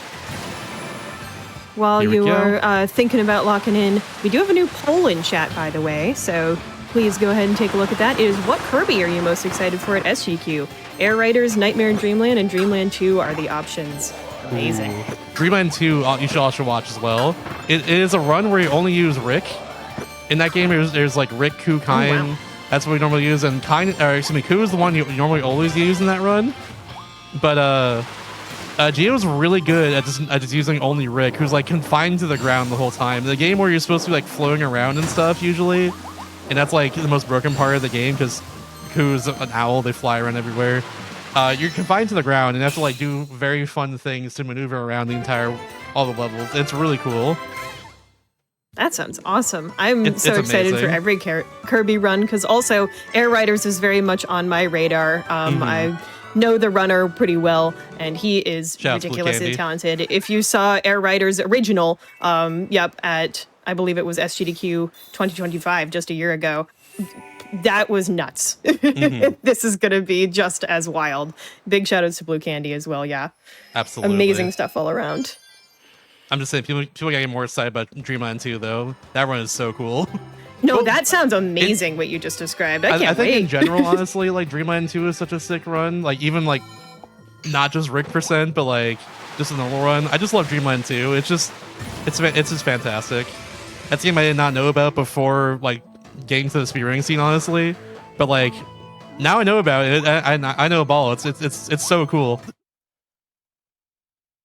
Great game. Mm-hmm. Speaking of great stuff, this is one of the hardest levels in the run, funnily enough. There's a lot of very precise things I have to do to be able to maneuver around quickly here. One of the biggest things actually is now relevant with Tornado is the fact that I don't lose height if I start on the ground with Tornado. So I'll be doing that a few times in this level, like right here. Go across this large gap, you fall a little bit, then press B again to do a full Tornado across. Normally not supposed to be able to do a full like Tornado. It kind of cuts you off like halfway through it otherwise. But you can if you just start on the ground, which is nice. And then right here I'm gonna do one puff like that, and then hopefully get on top of where the ice cream is there. I did not. Okay, that's fine. That's not a huge deal. We're gonna do a flow up here, and if I do it correctly, I'm able to skip this whole starry section. I need to do. Oh no, I can't do it again. That's fine. Oh, No big deal. you got this. Let's try that again. I think I pressed B a little too late there. That's all it was. Yeah, that's all that was. Cool. Nice, clean. Yeah, That's and I was able to actually cancel the end lag of Tornado by getting the pipe mouth there, which is pretty cool too. Small little time saver, but it adds up. Pipe mouth, my beloved. Look at that. I love how the mouth is just stretchy. Look at that. It's so funny. It's amazing. You can save a little bit of time at pipe mouth too by just jumping up the hills, and you have to like jump very, very precisely. Like it might be frame perfect to do it correctly. I'm not even sure, but it's tricky. It's like a small time saver, but yeah. Also get sorry for getting all the items in the pipe coaster. I get a free star right there by just breaking the wall. And now we're gonna go into this area and do a very hard and precise boss fight. I'm definitely gonna lock in for. I'm not gonna talk much during it, but just know that the Galactal I'm about to fight here, that's the name of the oops, I actually did that correctly. Name of the boss I'm fighting here. They essentially you only get destroyed in like 3 rounds, which is different from how Kirby fights normally go. So I'm hoping this goes well. I gotta like line it precisely in order to be able to make him. I want to get the stars here. I did not do that. Okay, well that's fine. We'll be off script, I guess. It's fine. It's a hard fight to do correctly. I'm just gonna hit him normally here on the side until he goes into phase 2. That's what we're gonna do now. That's my backup here. There we go. That's a good strat. I agree. Yeah, we're going off script now. It's fine. All right, we'll do. Oh, I didn't get both stars. Oh, he still went. Okay, cool. That's fine. He still went. There is a faster strat I was trying to go for there that does make it so I do this in 3 cycles entirely. I messed up at the start, but I think I recovered pretty well in the end. Nice, prevailed. Yeah. We take those. Nice. And now I do a few small things. For instance, I have to go up here now and hit the side of this platform and press B immediately again so I can get that spring mouth. That is surprisingly precise. We got that. And now I'm on a better cycle for this area. You say surprisingly, but that looked really precise. It was, nice. Trust me. Oops, I'm a little off here, but that's okay. Oh, good save. Yeah. Now I need to go across the way over here on top of this railing.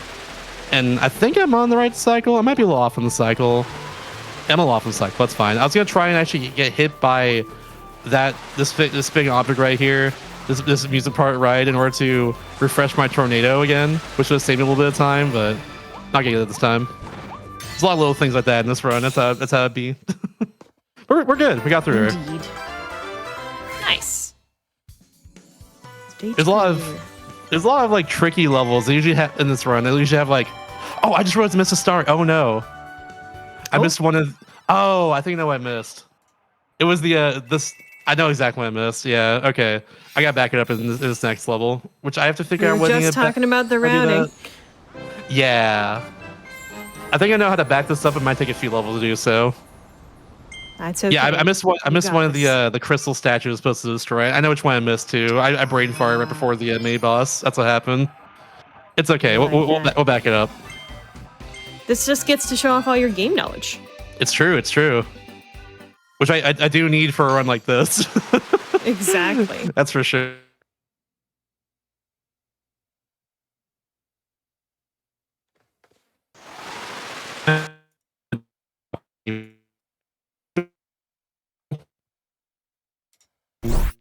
On a level app.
Alrighty, we're back. I think Kirby swallowed some routers or some cables, things that he was not supposed to, but we're back.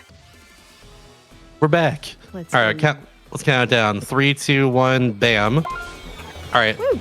Oh, you actually can go over here. I'll update you right this. That's fine. Nobody this guy gets over here to where I am, but it's okay. So stepping around the left side, we're gonna go around the right side now to get this. Otherwise, that just take longer to do that. Just save a little time movement. I'm just gonna be careful here and not get hit by the parade car. There we go. I think I know how to back this up, but oh, never mind. Okay, we're just gonna get hit by the parade car there, which I did not think I would right there. All right, we got good too. Hitbox was very strange. That was like invisible. That was really weird. I didn't think that would happen. No, I didn't either. As a spectator, it was like. I have to get 2 backup stories now because of that. That's actually pretty unfortunate. But I do know where to get another one on the level after this, so it should be okay. I know which one we get in this level too, so like it should be fine. We should be back on track after the next level, I think. Awesome. I'm not doing a whole lot of damage on this bonkers here. Normally you can do this in like 3 earthquakes. I did in 5. It's fine. I'm a little discombobulated from points everywhere. It's fine. Yeah. So normally chaos. This is really it is chaos. proving that. So normally for this part right here, I don't have to worry about not getting hurt while doing these dodge rolls. Now it doesn't matter if I get hurt here. There we go. I still do without getting hurt though, but yeah. Nice. For swag, for fun, for fast. Because now we're on a better cycle. That's the biggest thing there. If I don't get hurt there, 1, I don't lose out on a story. 2, I'm on a better cycle now. I can go right through these 2 and get this. And if I do it correctly, I can get on top of here. And then maybe go over here. I messed it up. Okay, yeah. But you saw the vision. Yes, I definitely saw the vision. There we go. All right, now I'm trying to get on a fast cycle over here too, so I can get this. Nice, got that. Ooh, wow. This is my backup story, by the way. Normally I don't get this one, but this is my backup now. Nice, nice. We get to see new parts of the game. It's like do all the things themed. True. Maybe. Kinda. Not getting all the story this run, but it's close. It's fine. It's fine. Do more of the things. We're doing more of the things. We're doing most of the things. That's what I call when someone doesn't get their goal on my run. They get like 99% or something. Do most of the things. Do most of the things. Yeah, if y'all things. don't know, of course, Mr. Shasta hosts Do All the Things. Absolutely lovely hotfix show every other Friday, including this week. So just come on back on Friday at 7 p.m. Eastern, and you'll get to see Do All the Things. You have some really cool runs this week. I'm really looking forward to them. Thank you. All right, 4-1 is another one I have to lock in a little bit on, but mostly in the room after the first room. I do have to also get 1 backup during this. And I know exactly which one I'm getting because I usually get this one as backup here. But also means I need to not mess this up either. So hopefully it doesn't snowball again, quite literally. And I mean that literally because one of the things in this level is not getting hit by a snowball. So we're gonna have it not snowball after not getting hit by a snowball. Okay, sounds good to me. All right. That's the plan. Pun intended. Wordplay intended for sure. All right, jump up here, tornado, and spawn this here, and then instead of using tornado again to get up here in a very fantastical, whimsical way, we're just gonna do this, and then this saves a little time and movement by going up here, moving the camera like that. And I go through the alleyway and tornado through it, which is, I made it look easy. It's not easy to go through that alleyway with tornado. Let me tell you what. All right, now you're not getting by a snowball. I'm gonna go over here because I'm feeling fancy today. Nice. Same with this, looking good so far. That's the hard parts when it comes to the snowballs, at least. You met Starry, please. Thank you. Now, tornado, we can skip a few Starry sections by just going up over here on top of this fence, and then over here on top of this fence. Oh, almost saved it. That's fine. No big deal. I'll just hit that, and we're up here again. Then I have to go on top of this post, and then we go right up there, and now I successfully avoid getting by any of the snowballs, so we're good there. But here's the hardest part of the level. I now need to keep tornado like in the fight itself while still using the hammer to defeat this boss here. So I'm gonna lock in here. All right, there we go. Good, and then one more. That'll do it. And now I need to get that. All right, that's really hard to do. I had to hit them Nice. as soon as I started moving there because they do more damage that way, essentially. And then I can just do that like one spin hit right at the end and then the fight just ends right there. Oh, a little too late pressing B. That's super unfortunate. Also, I forgot what to do there. That's on me too. You know what? That's a lapse of knowledge for a second. There we go. So what I was supposed to do there, I'm just gonna go back to the Wally Town for this and get the tornado. It's fine. It's not a big deal. But what I was supposed to do there was I was supposed to get the tornado back there for a second after I get those 2 charge hits, and then I just like get rid of it one more time and then use the snowmen that they spawn in to destroy them. That's what I was supposed to do there. Lots of knowledge right at the end. It's all good. It happens. I've already brain farted once after all. I'll do it again. It's all good. But it's okay. There's an easy backup for this. But in this case, I'm getting all the Ice Town sweets as a backups for this, and I normally only get 1 this level at the very start. I'm now getting 2 of them. And the last one is after this sign mouse section. This is the first of 3 in this run. In the main game, there is Archmouth, which is essentially the auto-scroller power. This is still that, but you do save a little bit of time by hitting enemies. So that's what I'm doing here. Whenever an enemy shows up, I'm just going to hit them. I get a little speed boost that way. Rinse and repeat until it's done. I get a few stars on the way here too, including 1 for hitting every one of these big starry flowers here. So that's all I have to say about this section. We have like a minute or so until we get to the end of the level, if you have anything to read or explain or anything. For sure. First of all, I just want to say I like the continuity with that because that reminds me of like Air Riders. That it's a very similar thing where hitting things kind of gives you a boost. So yeah, I do cool like the Kirby continuity there. By the way, that poll was really close. There were votes for every single option. I think Air Riders and Nightmare and Dreamland tied, but it was really, really close. So good poll. Heck yeah. Very good poll. Check out the schedule, y'all. And I did want to mention one pretty cool thing that is also related to mainline GDQ is that Games Done Quick is hiring. If you have experience in broadcast production, you can apply to be the head of interstitial directors for mainline events by June 7th. Learn more about the position and apply at gdq.gg/jobs. So if you are interested in that, we definitely want to hear from you. Shasta, do you have any memorable interstitial moments that you've loved throughout the years? Because I have many. Nothing comes to mind right now, I think, but there's definitely plenty of them for sure. Oh, for sure. One that I remember is last event at AGDQ when ADF was with Eric, who is the Call of Duty speedrunner, and they were dueling, and it was just. I remember one. That was great. Poor ADF.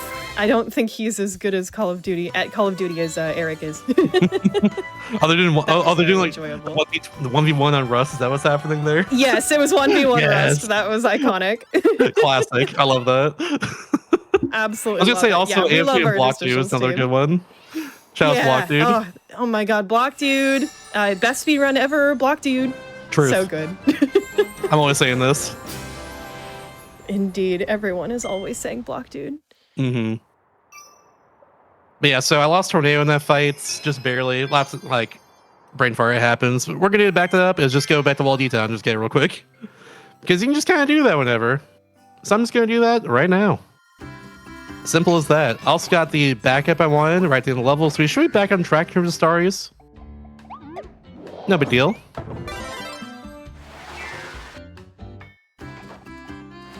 And bam.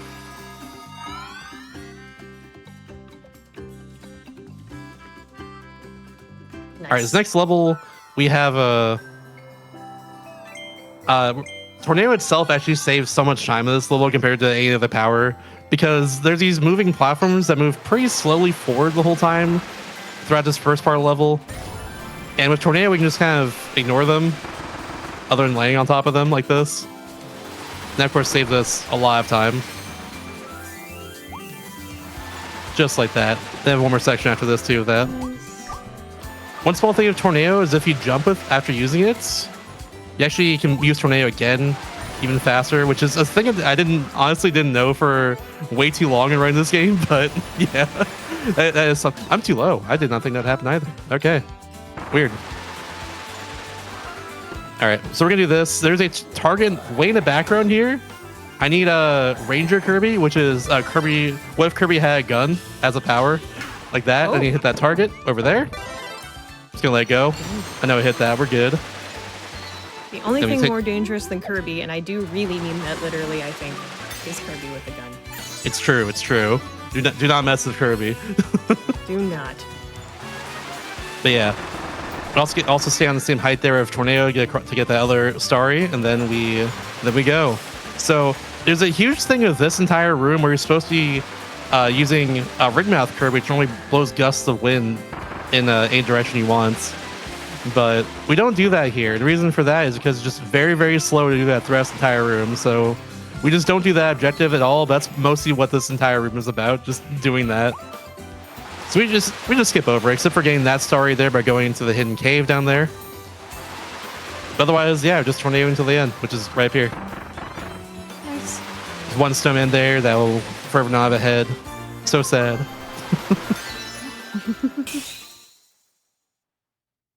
Also, ascend the run. Ascend the run. I'm just gonna explain it real quickly. Restricted in the category name refers to the fact that this run is, it is New Game Plus essentially. We just make it so we don't get any speed boosts or like power boosts or anything from the very start of the game. That's really what it essentially means by restricted. We do get it right here though, because we have earned enough like money throughout the entire run at this point to be able to use a few speed boosts and like one power boost for the final boss. So we do get it right here. But yeah, it's very start of the run. We just don't have it. That's what restricted means essentially. You totally sniped me. I was just about to ask that question. Amazing. Perfect. That's awesome. We can sit back here. You can talk about the fact that we have gotcha there. That's the capsules we can get throughout the entire game. There's volume 2 for the DLC. Whoa, we're not getting that, but we're getting this because right here we have 4 more levels on the run. And ideally, if I do it well enough, I can keep the speed boost until like most of the way through the last level. So we're gonna do that. Just gonna buy 3 of them and then 1 power boost, and then we'll be on our merry way. Simple as that. Yay. Unfortunately, only buy 1 at a time, and then you have to use it like this. That's just how it goes. And also because I made this file before before the DLC came out, or rather, okay, actually, a little bit explained. So we get capsule right here. I can save free time in the future if I do an 8% run, like on Switch 2, and then make a cloud save afterwards. I haven't done that yet, so therefore I lose like 8 seconds there by getting that capsule. It's fine. Okay, that's a small thing. Fancy. It's a small thing. It's not a big deal. Yeah, now we got all that. The speed boosts themselves only save time on like your airspeed and your ground speed. It does not save time if you're using a power. It won't speed up the power or anything. That's the quick explanation of speed boosts and what they do. Power boost just gives you more attack power for 200 seconds or so. I'll be using that for the final boss, but for now we're in World 5. And right at the start, we get and now basically for until our speed boost runs out, I need to now just go as fast as possible. Obviously, it's a speed run. But I mean, like we gotta go as fast as possible, all the way until the end of the run, until the end of the last level, just to make sure we save as much time as possible with the speed boost. So that's what we're doing here. I'll be trying my best not make like many mistakes, really, so I can utilize this a lot more in the final level. I did not mean to get that there, but I'll still take it. I get 2 starries here if I don't like mess up this section essentially, which I play a little safely, so I didn't mess up that section. So there we go. We get 1 just for free right there, and we get a hidden 1 for not beefing it, basically. There we go. There's the hidden 1 right there. So yeah, nice. two free ones right there. Very fast one to get. In my practice run like an hour and a half ago or so, I messed that up for the first time like ever probably. It was very weird. I'm not sure what happened there, but yeah, very, very just starry there. Anyways, we're gonna fight this boss now. Gonna get that. Bam. Up. Still has a little health. That's fine. I can get you right here. There we go. He takes more damage if you hit him while he has a shield up, essentially. So I do 1 star, hit him with that. Other star, go behind him, hit him with the shield. He just gets, like, his dazed for a while, and then hit him a few more stars, and then he's dead. Powerless Kirby is really good in this game, to say the least, so that just destroys him.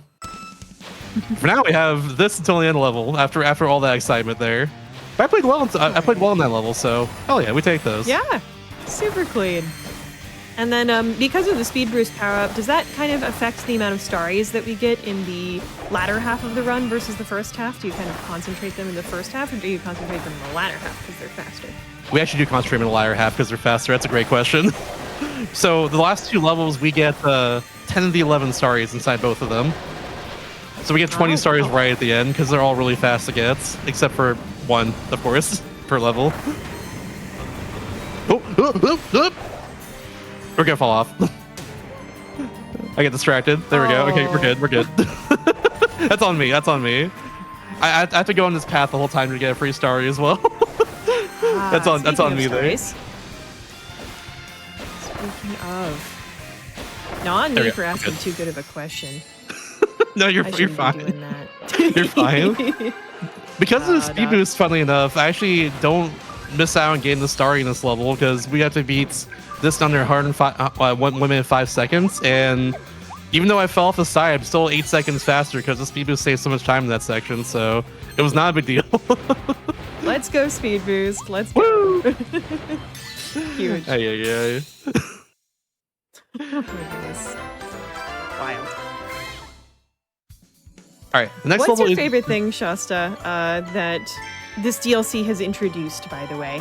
Feel free to also yap about the next level.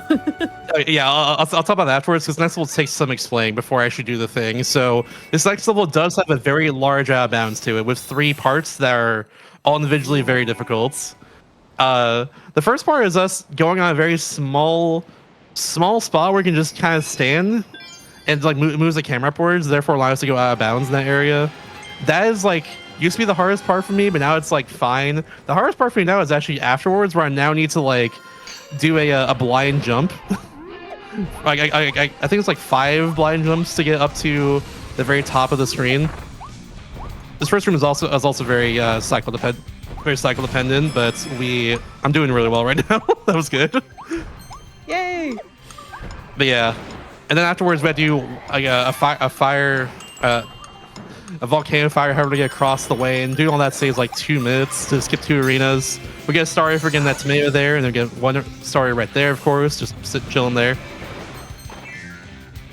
And then now it's time to do the thing. So hopefully this goes well. We have just enough height to do everything here. Like it barely works, but it's so cool. Okay, this is the coolest trick in the run, though. Here we go. We gotta lock in. Got this. Chat eyes on the screen. Oh, I got it immediately. Okay, here we go. That's part 1. Another part I messed with the most, the blind jumps. Oop.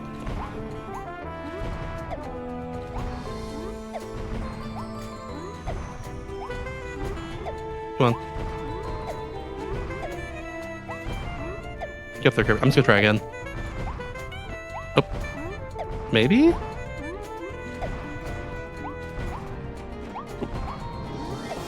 There we go. Okay, got it. All right, cool.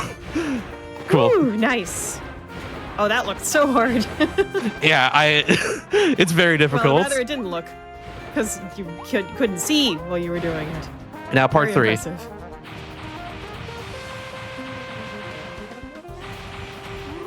If I go too low here, the fight triggers. But we should be good. After that, just got a volcano fire over here. And done. There we go. All right, we're done. Cool. Nice. That saves like 2 minutes. It skips go. two arena fights with a bunch of enemies and a couple galactals as well. There we go. Wow, Good huge. stuff. Woo. Massive skip right there. It's the largest one in this run, I think, currently. There would be more skips, I would say, if, funnily enough, because of the fact that the Switch runs at 6 FPS, the main trick of the run was super jumps for a while, especially using Hammer, where you just kind of like gain a lot of heights by just using hammer essentially. It's a lot to explain now. I'm not gonna go into it, but watch my run from 2022 SGQ. But yeah, that's not possible in the Switch 2 version because of the fact this game runs at 60 FPS now. Because we're running at 30, I can just like kind of bounce off the ground and go really high up. But now that's the biggest skip in the run because of that. It's super cool. Shouts to Volcano Fire hovering, which was a technique we could do in Switch 1. Like, it was a technique we could do from like launch essentially, but we just kind of didn't really do in the run until it became more relevant in the Switch 2 DLC, I guess. Just how it goes there. Now we're going to the level. We have 20 those birds, by the way. Yeah. You're gone. We get a star too for using Crash on the birds there. Oh, nice. That makes sense. Plus, also it destroys them faster. So I mean, like it's good. And we get Tornado back. It's super nice. It all works out. Good things. Indeed. All the things. All right, if we're on track of our stars, which I'm pretty sure we are, it should be at 60 out of 60 right here. So I think we are because we got that. But yeah. Moment If we're of not, I don't know if we can back it up unless I beat another level. So hope we are. I'm pretty sure we are. See. I hope so. I'm sure we are. Yeah, we are. We're good. Yay! Let's Just happens in suspense. Just had to make myself a little uncomfortable for a second. Exactly. Just gotta build the audience up and then it's the payoff. Exactly. It's all about the payoff. Yeah, we're gonna do 10 objectives in this level here. So first off, we have to get these red starry coins. They're all pretty in the way, but it's sometimes easy to miss one of them in particular. But it should still be fine. Then we got Carbmouth Kirby, my favorite one from the base game. Still my favorite one, honestly. I love Kirby. I do have an emote, Shast Drift of Kirby. I'm just gonna do this because I messed up that jump. That's a hard jump to make. That sounds delightful. If you haven't subbed to me, give me a Shast Drift in the chat, please. Ah! Missed that jump too. Okay, hold on 1 second. Whoa. We're gonna go around this way. There we go. Drifting is harder than it seems, isn't it? It's tricky. It is. These jumps are precise. They sure look it. I mean, this is the thing that you can do in a Kirby game. You can be a car, and you can be a spring, and you can do all of this while still being a little pink blob. Just being a little guy. About creature games. Kirby is very just representative of all the things I love about not playing as a human. You really get to just be unrestricted in the ideas that you can have and the movesets that you can make up, and it's just awesome. Truth, honestly, truth. All right, we got that there. That was pretty tricky. Now we have to do this boss fight, which is pretty precise. We have to do this twice in this run. We get 2 stars like this, and both of them like that. That's phase 1. And then we're gonna do a dodge roll backwards as it's about to hit me, like that. Get on purpose. Get all. I was about to get a quad star. I was trying to get a quad star. That's fine. We'll get him right here. Oh, I missed. Oh, I lost tornado though. Ah, no. That's fine. That's been like the unfortunate thing about this run for me. Is just I'm losing tornado all over the place right now, but that's okay. Yeah. That's all good. We'll do this part the casual way, I guess, because I don't have tornado anymore. Casual but fast, I guess. So normally you use tornado to skip this whole section, but it's all good. Just gonna do that just to make sure we're good there. Yeah, go with fast casual. That's what we're doing here.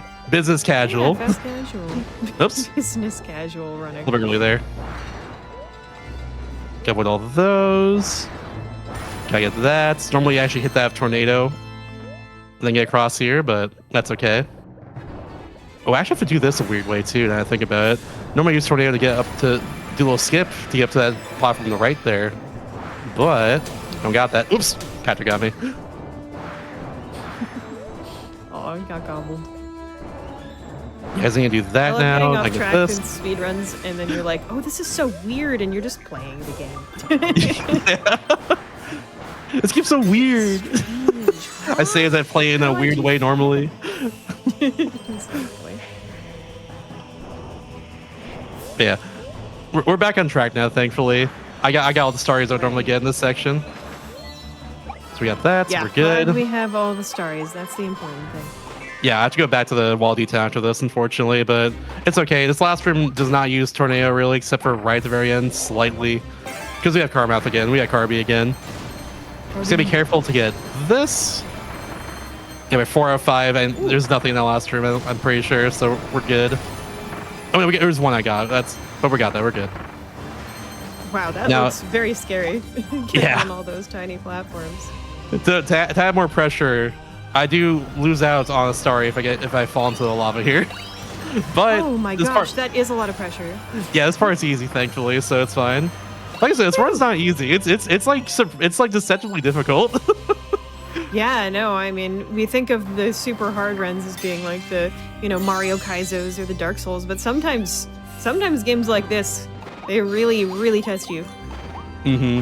One last star up here, or one last star coin up here. I need for the final star of this level. There we go. Also, secret for chat. Every game is really, really hard when you speedrun it out. It's true. It's true. Like, every game. Every game. A single mistake can lose you so much time in any game, really. But it's fun when it all comes together, and that's why we do it. Exactly. There we go. We got 10 stars there, and then we're gonna 10 the final level, and then we go to the final boss at that point. Wow, going speedy. Going so fast right now. Yeah, we need exactly 70 to unlock this final level. We need 60 to unlock this level too, so the round gets very tight right there. Mm-hmm. Yeah, unfortunately, I go back and do this. Just how it goes.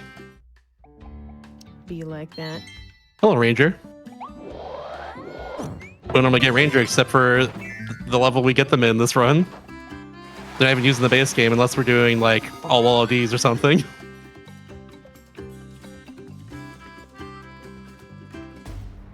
And yeah, I suppose that brings me back to what is your favorite thing, or what are some of your favorite things that they decided to do with this DLC? Because I know you've been speedrunning this since, early days with this game. So you've seen it all from beginning to end.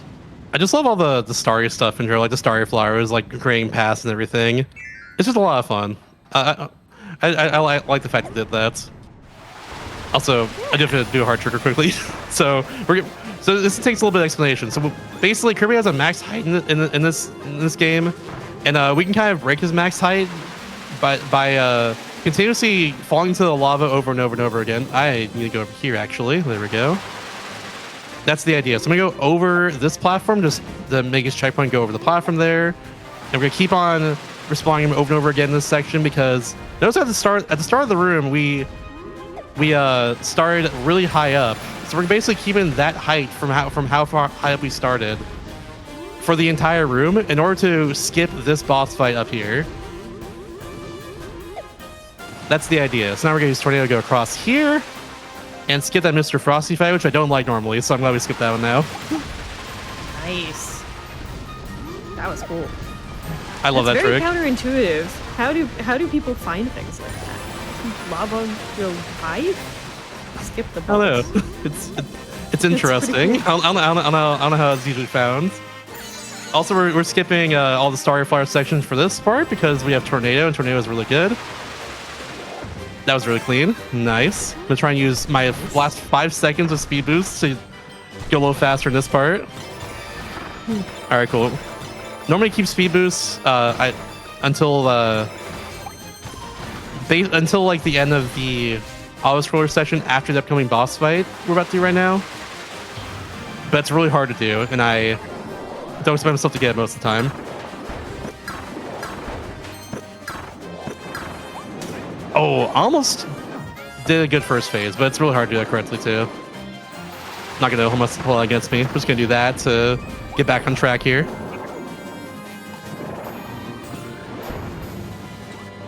Oops. I did not do that right. I still got quad. Okay, cool. So I didn't get all 3 of the coconuts he throws at me, so hopefully I can back this up. Oh, he's doing this. Okay. I thought I'd do the coconuts again. All good. We're just gonna do this, him with all those. Bam. Cool. Nice. It's a hard fight to do correctly. It's like right at the end of where like your speed boost normally would run out of, like for me at least. It's very tricky. What we got there? Hello, Scarfies. You're over there. I thought you'd be over here. Be gone, perish. All right, we're good. And now it's time for the sign mouse section right over here. Which is just, it's just no more else for it. This is the final one of these sections of the entire run. There are a few stories we get throughout this. There's these green things we're gonna get that will give me a story right after we get all 5 of them, which we collect throughout the entirety of this. There's a few just kind of lying around that we'll find too. There's like a hidden one, I'm pretty sure, here. And afterwards we have another huge skip. There's essentially with Tornado, we can just skip over the entirety of the final section of the level and go to the very end section of it, and that saves like a couple minutes. It's a lot of time save.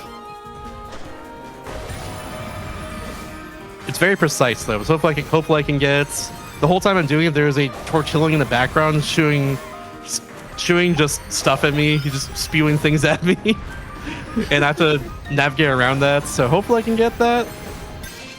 For now though, I'm just gonna get a few stars right over here, like that one there. That's one I missed, I'm pretty sure, the first time I did this casually.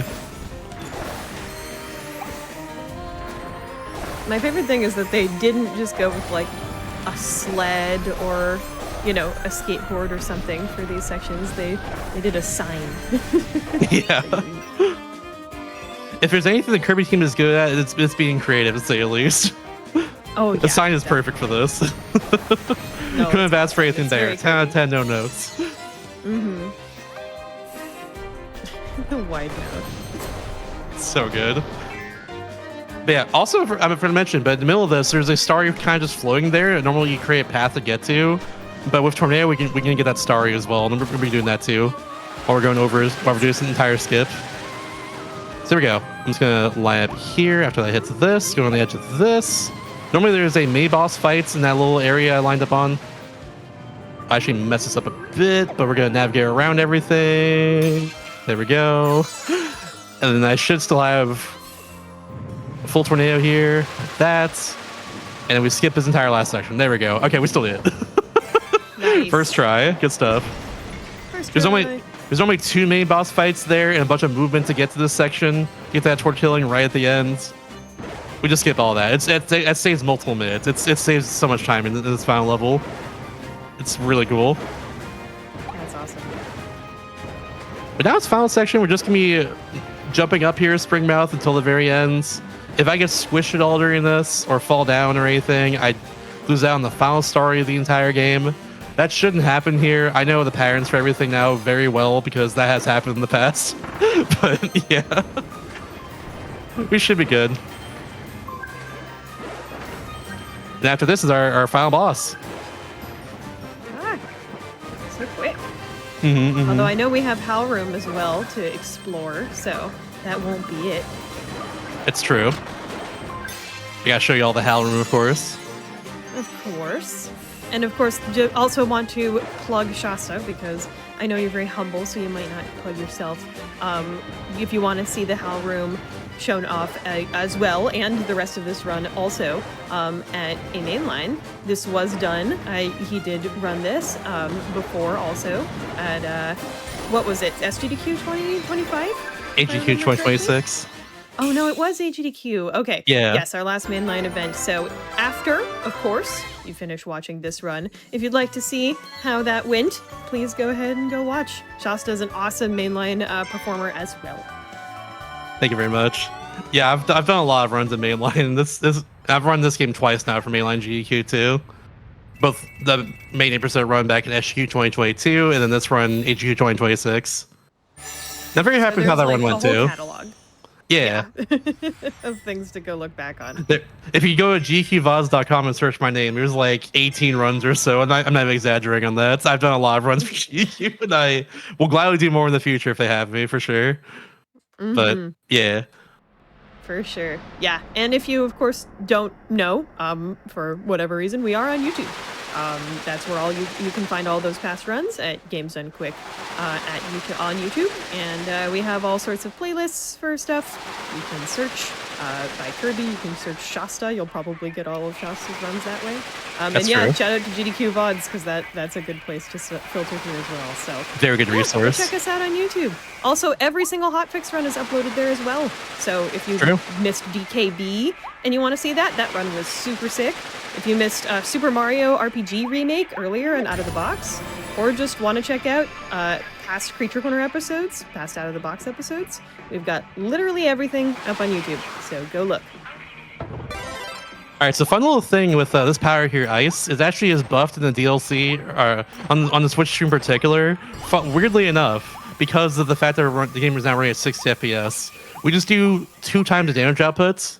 That's why we're gonna use this for the final boss right here. Though recently I've had some weird things happen where I don't get the hitbox of Ice to register properly, so I'm not doing as much damage to them. Hopefully it's fine here for his first attempt, but we'll see. If it happens, it happens. If it doesn't, it doesn't.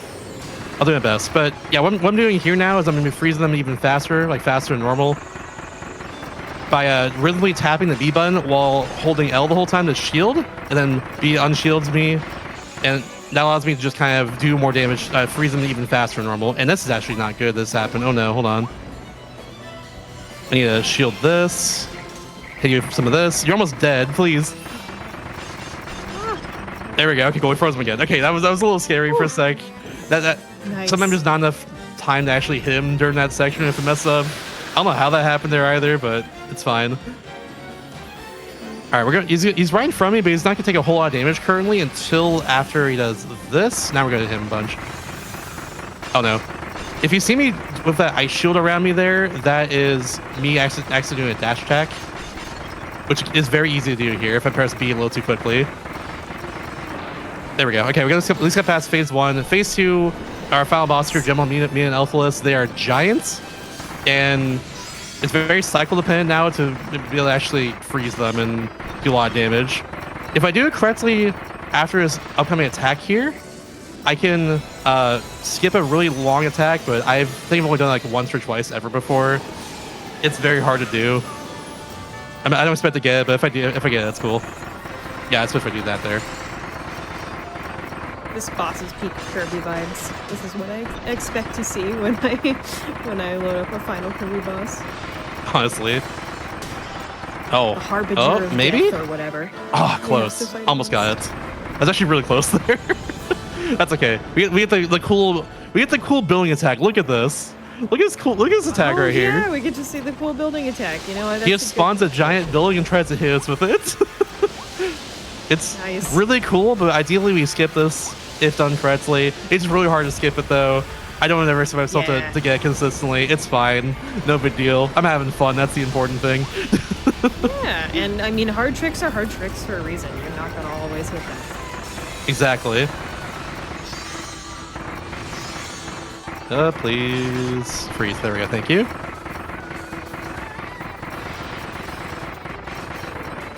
Nice. Double freeze. All right, does cool. freeze do double damage just because of the double FPS? It does double damage because of the power boost I currently have right now in the top left. We're gonna get him right here. All right, go shield all that. Ice is also completely invulnerable to damage if I just shield with it. That's another thing too. It's another quirk of the ice power. There we go. Okay, phase 2 is done. That is the hardest phase. that went pretty well, I'd say. All right, phase 3, he's just down an eyeball now, essentially. Hope I get this right here. Can do a lot of damage right here before he goes and makes it so I can't hit him for a bit. There we go. Now here's phase 3. He's gonna just hit the ground a bunch right at the start. I'm trying to get some double stars here to do more damage, but as long as unsuccessful, we're gonna hold the yellow this time and just use ice again, just hit him like this a bunch till it's done. But actually, I think I can do that. Yeah, there we go. He's down enough. Cool. Time B in a second here. Stick around time and time. GG, nice. Thank you very much. Heck yeah. I'm glad at least phase 2 went well, because my practice it went like very poorly, but I'm glad at least that went well. Cool, good stuff, good stuff. We kept the power boost through the entire final boss too, and that was also something I was struggling with earlier today. So I'm glad it went well. Hooray! GG's all around. Big GG's. Mm-hmm. Now, as a celebration, let's see that hell room. Absolutely. We're not done yet, chat. Don't go anywhere. I'll show off a cool thing that is hidden in the game. Because normally in Kirby, in a lot of Kirby games, not all of them, but most of them, the devs HAL Laboratory, they hide an Easter egg room called the HAL room that just has usually just the letters HAL in some fashion in the room itself. Usually has some powers or some other fun things again there too. And in this game, in the DLC in particular, they add one more HAL room. In the base game, there are 3 of them normally, but in DLC they add one more, and it's something I didn't find at all and even though they added until I was told in my chats, hey, did you know about the HAL room in this game? in fact, I did not know about it. It's pretty hidden for sure. Well, but we're gonna get. Actually, I just go straight into here. Actually, I don't need to get power because it's in 5-1. It's in the. It's at the very start of 5-1. There's a fire enemy. I'm just gonna get that real quickly. See, it's right over here. Cool. So what we're gonna do is go to the very end of this room, then go back to the very beginning of it again. That spawns the HAL room. That's the idea. Yeah, in the base game, there's some funky HAL rooms. There's one where you had to wait until like, for some reason, 86 seconds on like a timer in order to like spawn in the HAL room itself. Otherwise, it wouldn't spawn in because like 86 in Japanese is like Haru, I think. So it kind of sounds like HAL. That's like the Easter egg there, I guess. That's one of the HAL rooms in the base game. Like there's some hidden, there's some very obscure things to. Do some very obscure things usually for this, but I have to get that green starry coin. And if I don't get that, I just have to spawn the HAL room as well. Now we go back to the very beginning of the room. The camera is going against us the whole time. This game is very camera-based in terms of what you can do, especially in like on Switch 1 when like Super Jump still works. That was very dependent on the camera, like in order to be able to save time with them and do anything. So even down to this part where I think the cameras could go against me right now. Yeah, like we're barely moving because the camera just kind of forced us in position. But if we keep going, there was a spring mouth right here where there wasn't normally. And now we can go up here, and up here is the HAL room. Nice.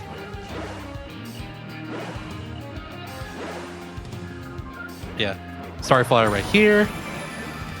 H.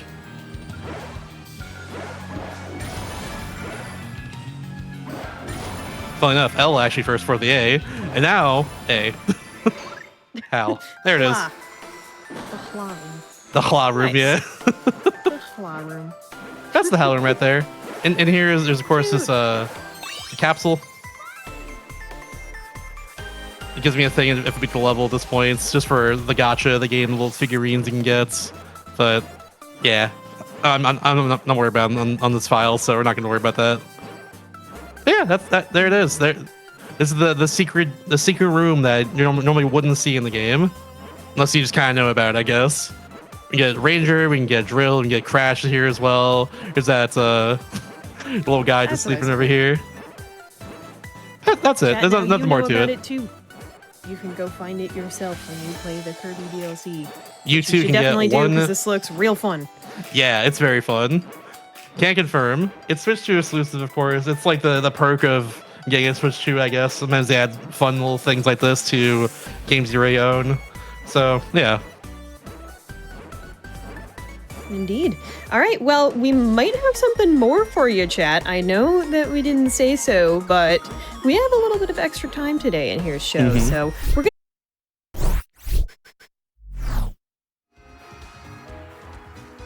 All right, chat. Guess what? We have a special bonus for you. Everyone went so fast tonight. Shasta gets to show off a new thing from the DLC that we've never seen before on GDQ. So, Shasta, explain what we're going to be doing. All right, so the DLC, they actually add one more arena to it. Therefore giving us more bosses to fight and more things to do. before even the run started here, I actually, it's seen in the top left corner, I have 999 attack boosts and 999 speed boosts, which is pretty essential, I would say, for this. It's not, I've been a few times without it, but like, it does save a lot of time. On top of that, I also have Morpho Knight's Sword, the best ability in the entire game. Both for actual movement, because I mean, look how fast this dodge roll goes. That's a dodge roll, by the way. It goes very fast. And also, it just does a lot of damage output. And I get healed a little bit, too, on top of that, by doing damage to enemies. Especially multi-hits, like this move right here.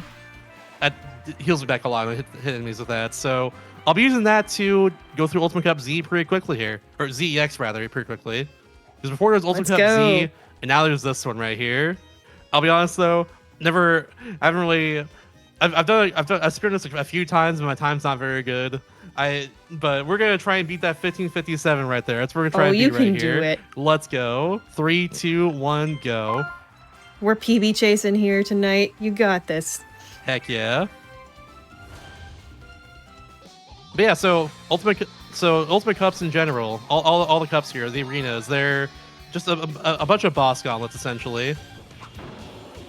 Case in point, this guy right here actually was supposed to do that with a regular charge, but it's fine. Let's get you like this. So Morpho Knight's Sword's really good. If you charge it up like this, it just does that. It just obliterates anything in its path, really, like this. Oh, it's a Galactic. I forgot about you. Also, it's just a 28 in front of us, too, on top of that. It's kind of ridiculous. Wow. That is OP. It's very broken. It's the best ability in the entire game, bar none, in my opinion. There we go. Let's get here one more time. Like that. There we go. Okay, cool. That bird enemy does not stand a single chance. I forgot to ignore iframes there or not and just destroy her immediately, but apparently I can't. Nice. Good stuff. Good stuff. Yeah, whatever shows up in front of me is random. That's another thing too. Here's Silly Dillo. I love Silly Dillo. Look at them. That is a creature right there. I'll tell you. I'll tell you what. That's a good creature. It's a fantastic creature. Silly Dillo. I love that thing. Look at them. He's so silly. He's so silly. Armadillos are the best. They are so cute. Agreed. I've been getting like awesome videos on YouTube recently, like I recommended. Ooh, nice. Also a great creature. Mm-hmm. Oh yeah, for sure. I agree. I got to see, speaking of animals with a snout, I got to see a tapir for the first time at a zoo recently. Those things are huge. Yeah, and they really do. Yeah, highly recommend going to see a tapir if you can in real life. They are so much bigger than you think that they are. Oop. Good creatures. So fantastic. Mr. Frosty, not a creature. That thing is. Ooh, evil. Yeah, evil. They're walrus, what they are. Yeah, that's true, actually. I couldn't put my finger on it. I don't know why. Yeah, Galactus had 3 phases of them, so it takes a little longer to defeat them compared to every other enemy. If I chain hits into enemies like this, I can keep the big sword for a little longer too, which is nice. That's a little quirk of Morpho Knight's Sword besides just it being incredibly broken. Wow, so if you do better at it, it's even more broken. Yeah. I see. Totally fair and normal. Here's Gormondo, our first boss of the game normally. Nice. Yeah, they do trying to get some hits in there before they do this attack. Then we got that, thankfully, and I'm just going to do this, get in there, do a dodge roll, hit them with this. There we go, it's phase 1. So yeah, this phase I'm going to hit them immediately, like that. Didn't get them though, but we'll get them right here. It's all good. As soon as I... Oh crap. It's fine. There we go, okay, cool. Probably back a little bit. He's very tricky because he jumps around here, and also, so actually another thing to explain too is that this is all the phantom versions of all the fights, which you're normally seen in the post game of Forgotten Lands. So there's different patterns I'm used to from normal boss fights. That's another thing to consider as well.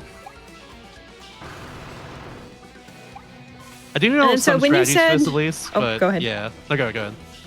Yeah. I just wanted to say, like, when you said that everything that shows up is random, do you mean like you know roughly what's gonna show up, but like the enemies that spawn in the room are kind of random, like the order that they spawn, or do you mean like when you go to the next room, you have no idea what you're gonna face until you see it? I basically have no idea on who I'm gonna face until like I go in the next room. Yeah. Oh wow! So this is truly just on the fly. You have to know how to deal with every single boss. Yeah. You know, there was a and be bit of a ready for any of preview them. you can see in the area before I go into the next boss. Okay, it does show in the DLC too. Yeah, I forgot if it actually showed up properly in Ultimate Cup Z EX, but it always shows up like that too in Ultimate Cup Z. So I'm gonna fight Forgo DD, or it's be King DD right here, not Forgo DD. Forgo DD be later. It's a different boss. I didn't think we'd be seeing DDD today. Hi, hi, King DDD. Kind of. Hello, King DD. I love the design of this game. It's very cool.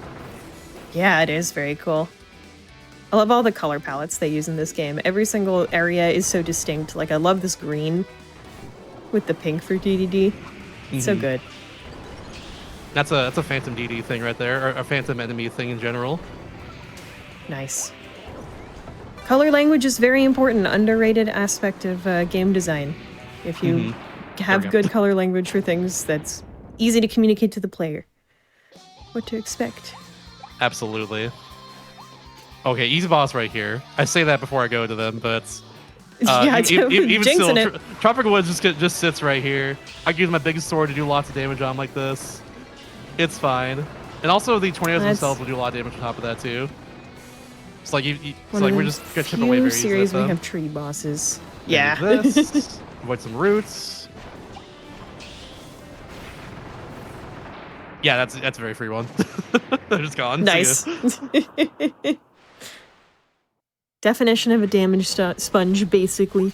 Now here's a DLC, or excuse me, here's a arena exclusive fight here. He's not only in base game, but get this. Oh, I already have sword. It's fine. I was gonna say, get that sword out of here. But it's Meta Knight. There he is. Right. There's a category on the category extensions leaderboards called Beat Meta Knights, and that's to unlock the Coliseum as fast as possible, and then just fight Meta Knight. Nice. Pretty cool category. That Shout out sounds to fun. that. It's pretty cool, yeah. This fight's a bit annoying with the Phantom version because he stays in the air for a while, but it's okay. If I get him right here, that'd be cool. There we go. At least got the face too. Nice. Yeah, I have noticed. On top of that. Nice. Here we go. Oh. Yeah, mastering this. Oh wait, no, he's heard me doing this. I forgot. I thought I clashed with him. I did not clash with him, unfortunately. Aw, he got to do a cool animation instead. Yeah, Meta it got to be Knight. cool instead of me. It's so mean. Aw, but it is Meta Knight, right. kind of. You know, He is incredibly cool. he is cool. He's just so cool.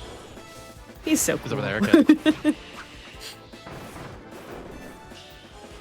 Normally, like you can actually like clash with him and right there, and like you mash B to win that fight, and he gets stunned for a bit, and then the fight ends. I'm a little off on the timing, but it's okay.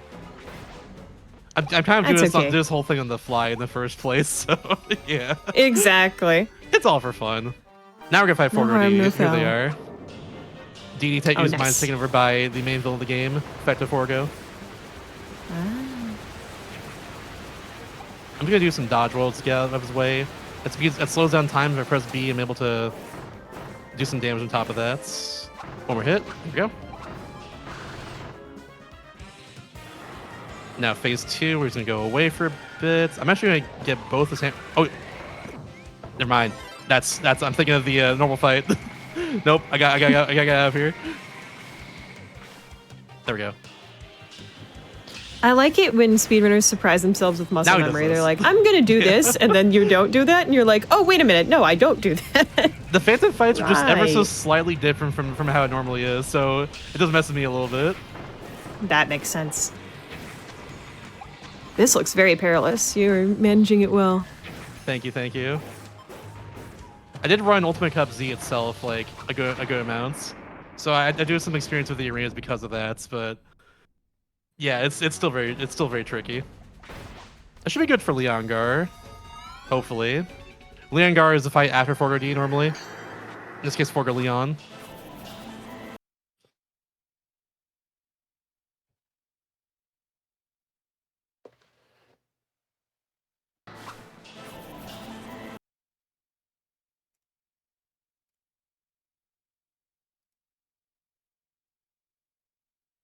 I'm gonna do a dodge roll here to avoid this.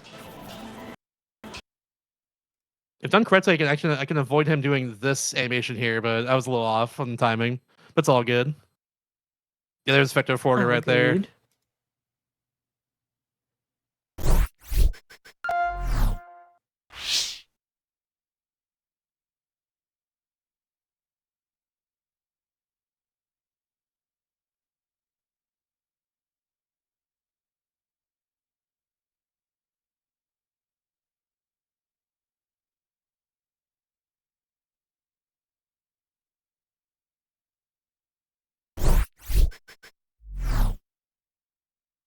Sorry for that. We are experiencing Kirby technical difficulties. Maybe it was Meta Knight. I don't know. Slashed our wires. I blame Meta Knight for sure. Blame Meta Knight. Just blame it all on Meta Knight. Ah, grr. Well, all good. We're back.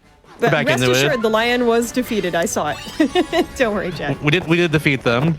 Goodbye, Leon Gar. We do like him as a character, but we gotta get rid of him right now. Mm-hmm. And I got Morphonites. Morphonite kind of the secret boss of the true ending of this game, the post game. Oop.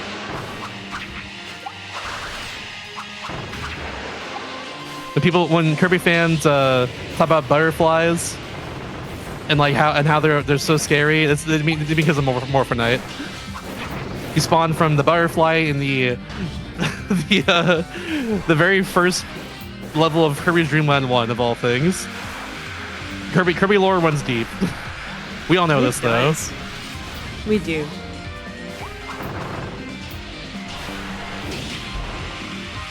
I was trying to get the big sword there. I was getting a little greedy though.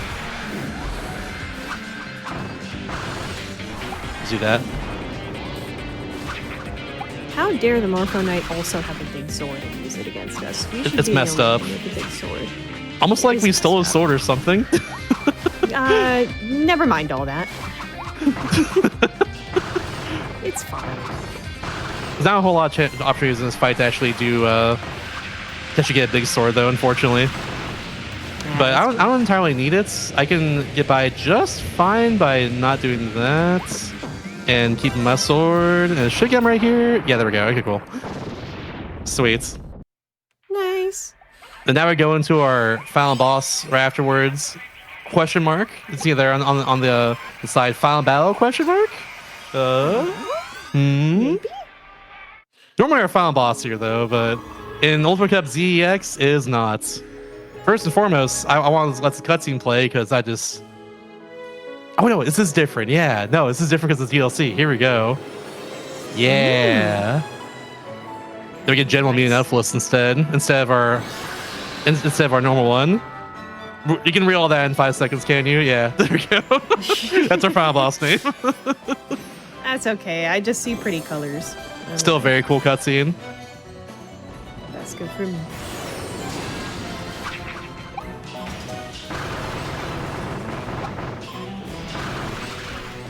You might have seen on the top left there, but I was down a little bit of health. By doing the multi-attack I just did there, I'm able to get a lot of health back, and I think right now that's what I want to do, is just get like full health again, because this fight can be brutal if not careful. And yeah, you're also working with continuous health throughout this entire gauntlet, right? Yeah. Which thankfully Morphonite Sword's broken, and you get a little bit of health back from multi-hits like that. But yeah, even still, it can be tricky. It's really broken. It's really, really broken. Oh my.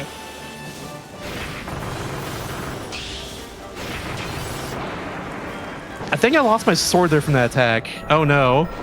Oh, it did! Oh, okay, so it's powerless time. Here we go. Okay, you got this. I can do this, but it's gonna be really hard. Hopefully I get a sword after this fight's done. But we'll see. If not, that's fine. But yeah, Powerless Kirby is still really good in this game. Ideally for an area, of course, you have a power. I just barely lost it as I killed them a little bit ago. So that's gonna make things a little difficult, but we can still do this. I can hurt him during this part here, thankfully. I almost got hurt there myself, though. It was really close. That was so tight. Oh my gosh. But yeah, I now just need to look out for the stars here. This is why I got the max amount of power boosts and speed boost and everything. In case something like this happened. And also, of course, it's just faster to do that. Especially for a showcase like this. Just faster and safer, of course. I'm somehow doing really well with like all my power, like my powerless stuff though, despite not having ever practiced powerless for this. You've been executing really well here. Just lock me in. Yeah, there we go. That's it. That's finished for phase 2. Nice. Oh my gosh, clean. Good stuff. But now we're into here, and I get Cutter. Oh no, Cutter is the worst ability in this game, in my opinion. That's the only power I get for this last part. That's okay. This is the real final battle. I might just mostly use powerless instead of Cutter. We'll see. But now check this out, though. Here's our real final boss. I love this design so dang much. Chaos Elphalus with the peacock feathers and everything. It's so cool. That's awesome. This fight does take a bit, though. It's gonna take longer than I'm morphing that sword now, but that's okay. Another thing, if Kirby game creators know what to do, is to make a very cool monster design. They're very good at that. I know what they do. If I go up close to any enemy like this, I can actually do what's called a final cutter. It's Kirby's like up special in Smash. That's where it comes from. Is this attack right here when I'm up close to an enemy while using cutter. So I'm going to try and do that a lot. That's like the best damage up you can do with cutter, unfortunately. Even despite some of the cool things you do in this game, like you can hold cutter in place by just holding B. If you do that, then it just kind of stays in place for a bit. Even despite that, like it's still the best thing to do is just final cutter. Or just powerless. Powerless is also cool. Yeah, I'm just gonna try and avoid everything of dodge rolls and skill, I guess. This is all improv now because I'm not supposed to have cutter here. I'm supposed to still have more from that sword, but honestly, I feel like it wasn't even my fault I lost it. I just kind of randomly lost after getting hurt, like going to the next phase of a boss fight. Like that's super unfortunate, but I'm still hanging in there. We're still doing well. Yeah, it is what it is. You're doing a great job with the improv. Oh wait, hold on. There we go. Okay, now I can do this again. Yay!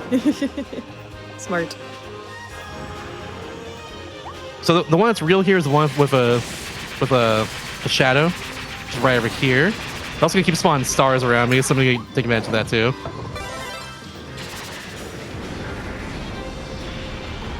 Giant meteor all of a sudden.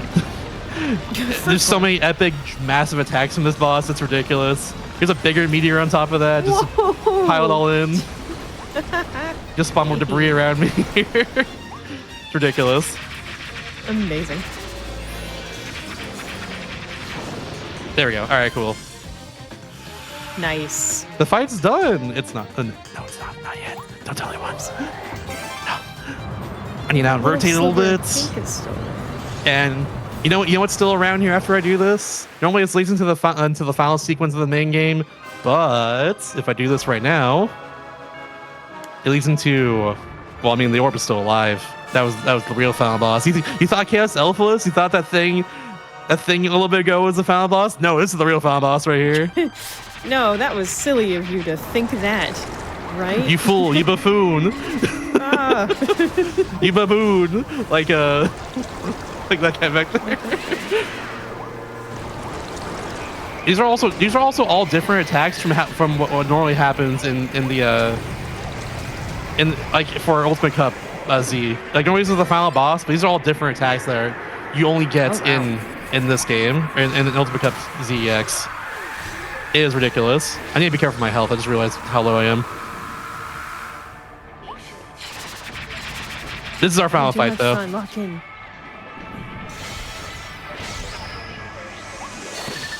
I forgot about that. I forgot about explosion. There we go. Nice.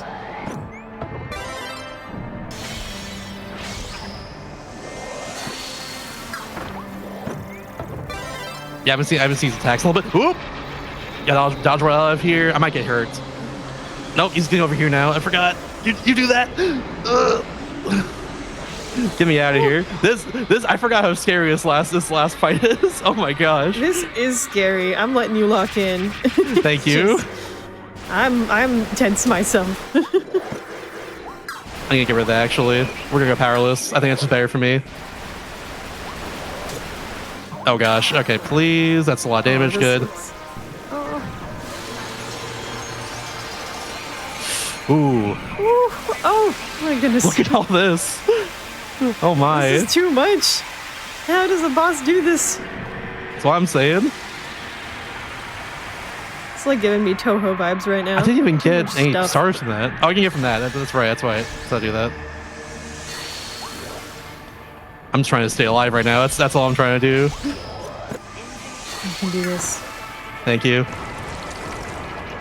Gosh, this it's not how I expected it to go. It's supposed to be safe because of a Morphinite sword, by the way. Yep. Which can heal you and do big damage and do even bigger damage and everything. It's ridiculous. Yeah, now I just spawned two bosses at once right here, so I got Silly Dillo twice and everything. That's why I go powerless, by the way, because I knew this would be how it goes. It's easier to dodge stuff and get attacks I can spit back at them. Ooh, I forgot about that. Still, even with attack boost, by the way, I did barely anything to their health. Just for the record, even with attack boost, did barely anything to their health. That's what we're dealing with right now. Oh my gosh. Ooh, I'm somehow clutching this at the moment, but we'll see what happens. I have a very small sliver of health. Yeah, I can see that. Do as well if I as don't, you it's a can, good Shasta. attempt, We honestly. believe in you. Thank you, thank you. Oh, I forgot about this.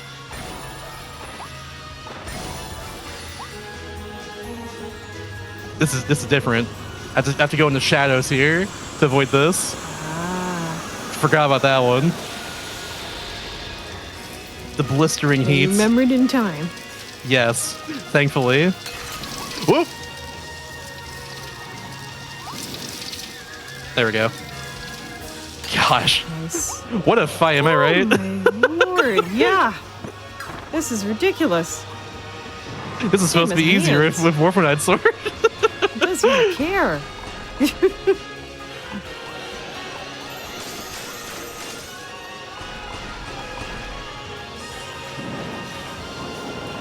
Slowed towards me. Explode, I guess what it was. Some of these attacks I have not really seen before because normally I don't have to deal with them. We're doing So- bonus time right now. Yeah. I'm not freaking out, you're freaking out.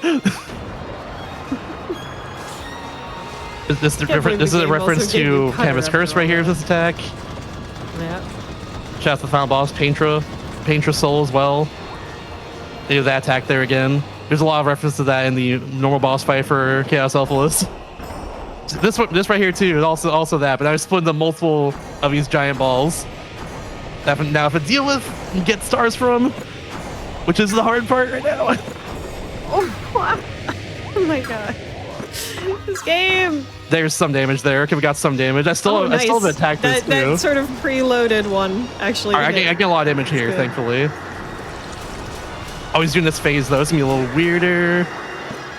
I only got 1 star. That's fine.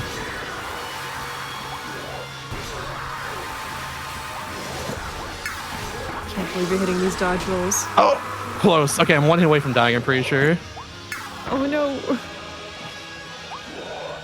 If it ever tells you Kirby's not hard, by the way, they never played any of the arena modes like this. That's all I'm gonna say. Yeah, there we go. That's all I'm gonna say. I'm gonna try it. Held really. out so well, though. That was Yeah. that was intense. I'm not gonna try it with drill. Good Never try. mind. I'm not gonna try it with drill. We'll just call it there. Honestly, That's all In the right. first place, Great attempt. that shouldn't have happened. But like that was, yeah. As you can see, I found boss. That boss did not mess around. That was ridiculous. Yeah, that was ridiculous. And Yeah. yeah, thank you for just showing off that both Almost the clutched OP it out. sword play, That was really and difficult. the very close to clutch, really difficult situation there. So really, really good job, Shasta. That was Thank you, awesome. thank you. But yeah, play this DLC. It's really fun. If you have a Switch 2, get the upgrade pack for it. It's worth it.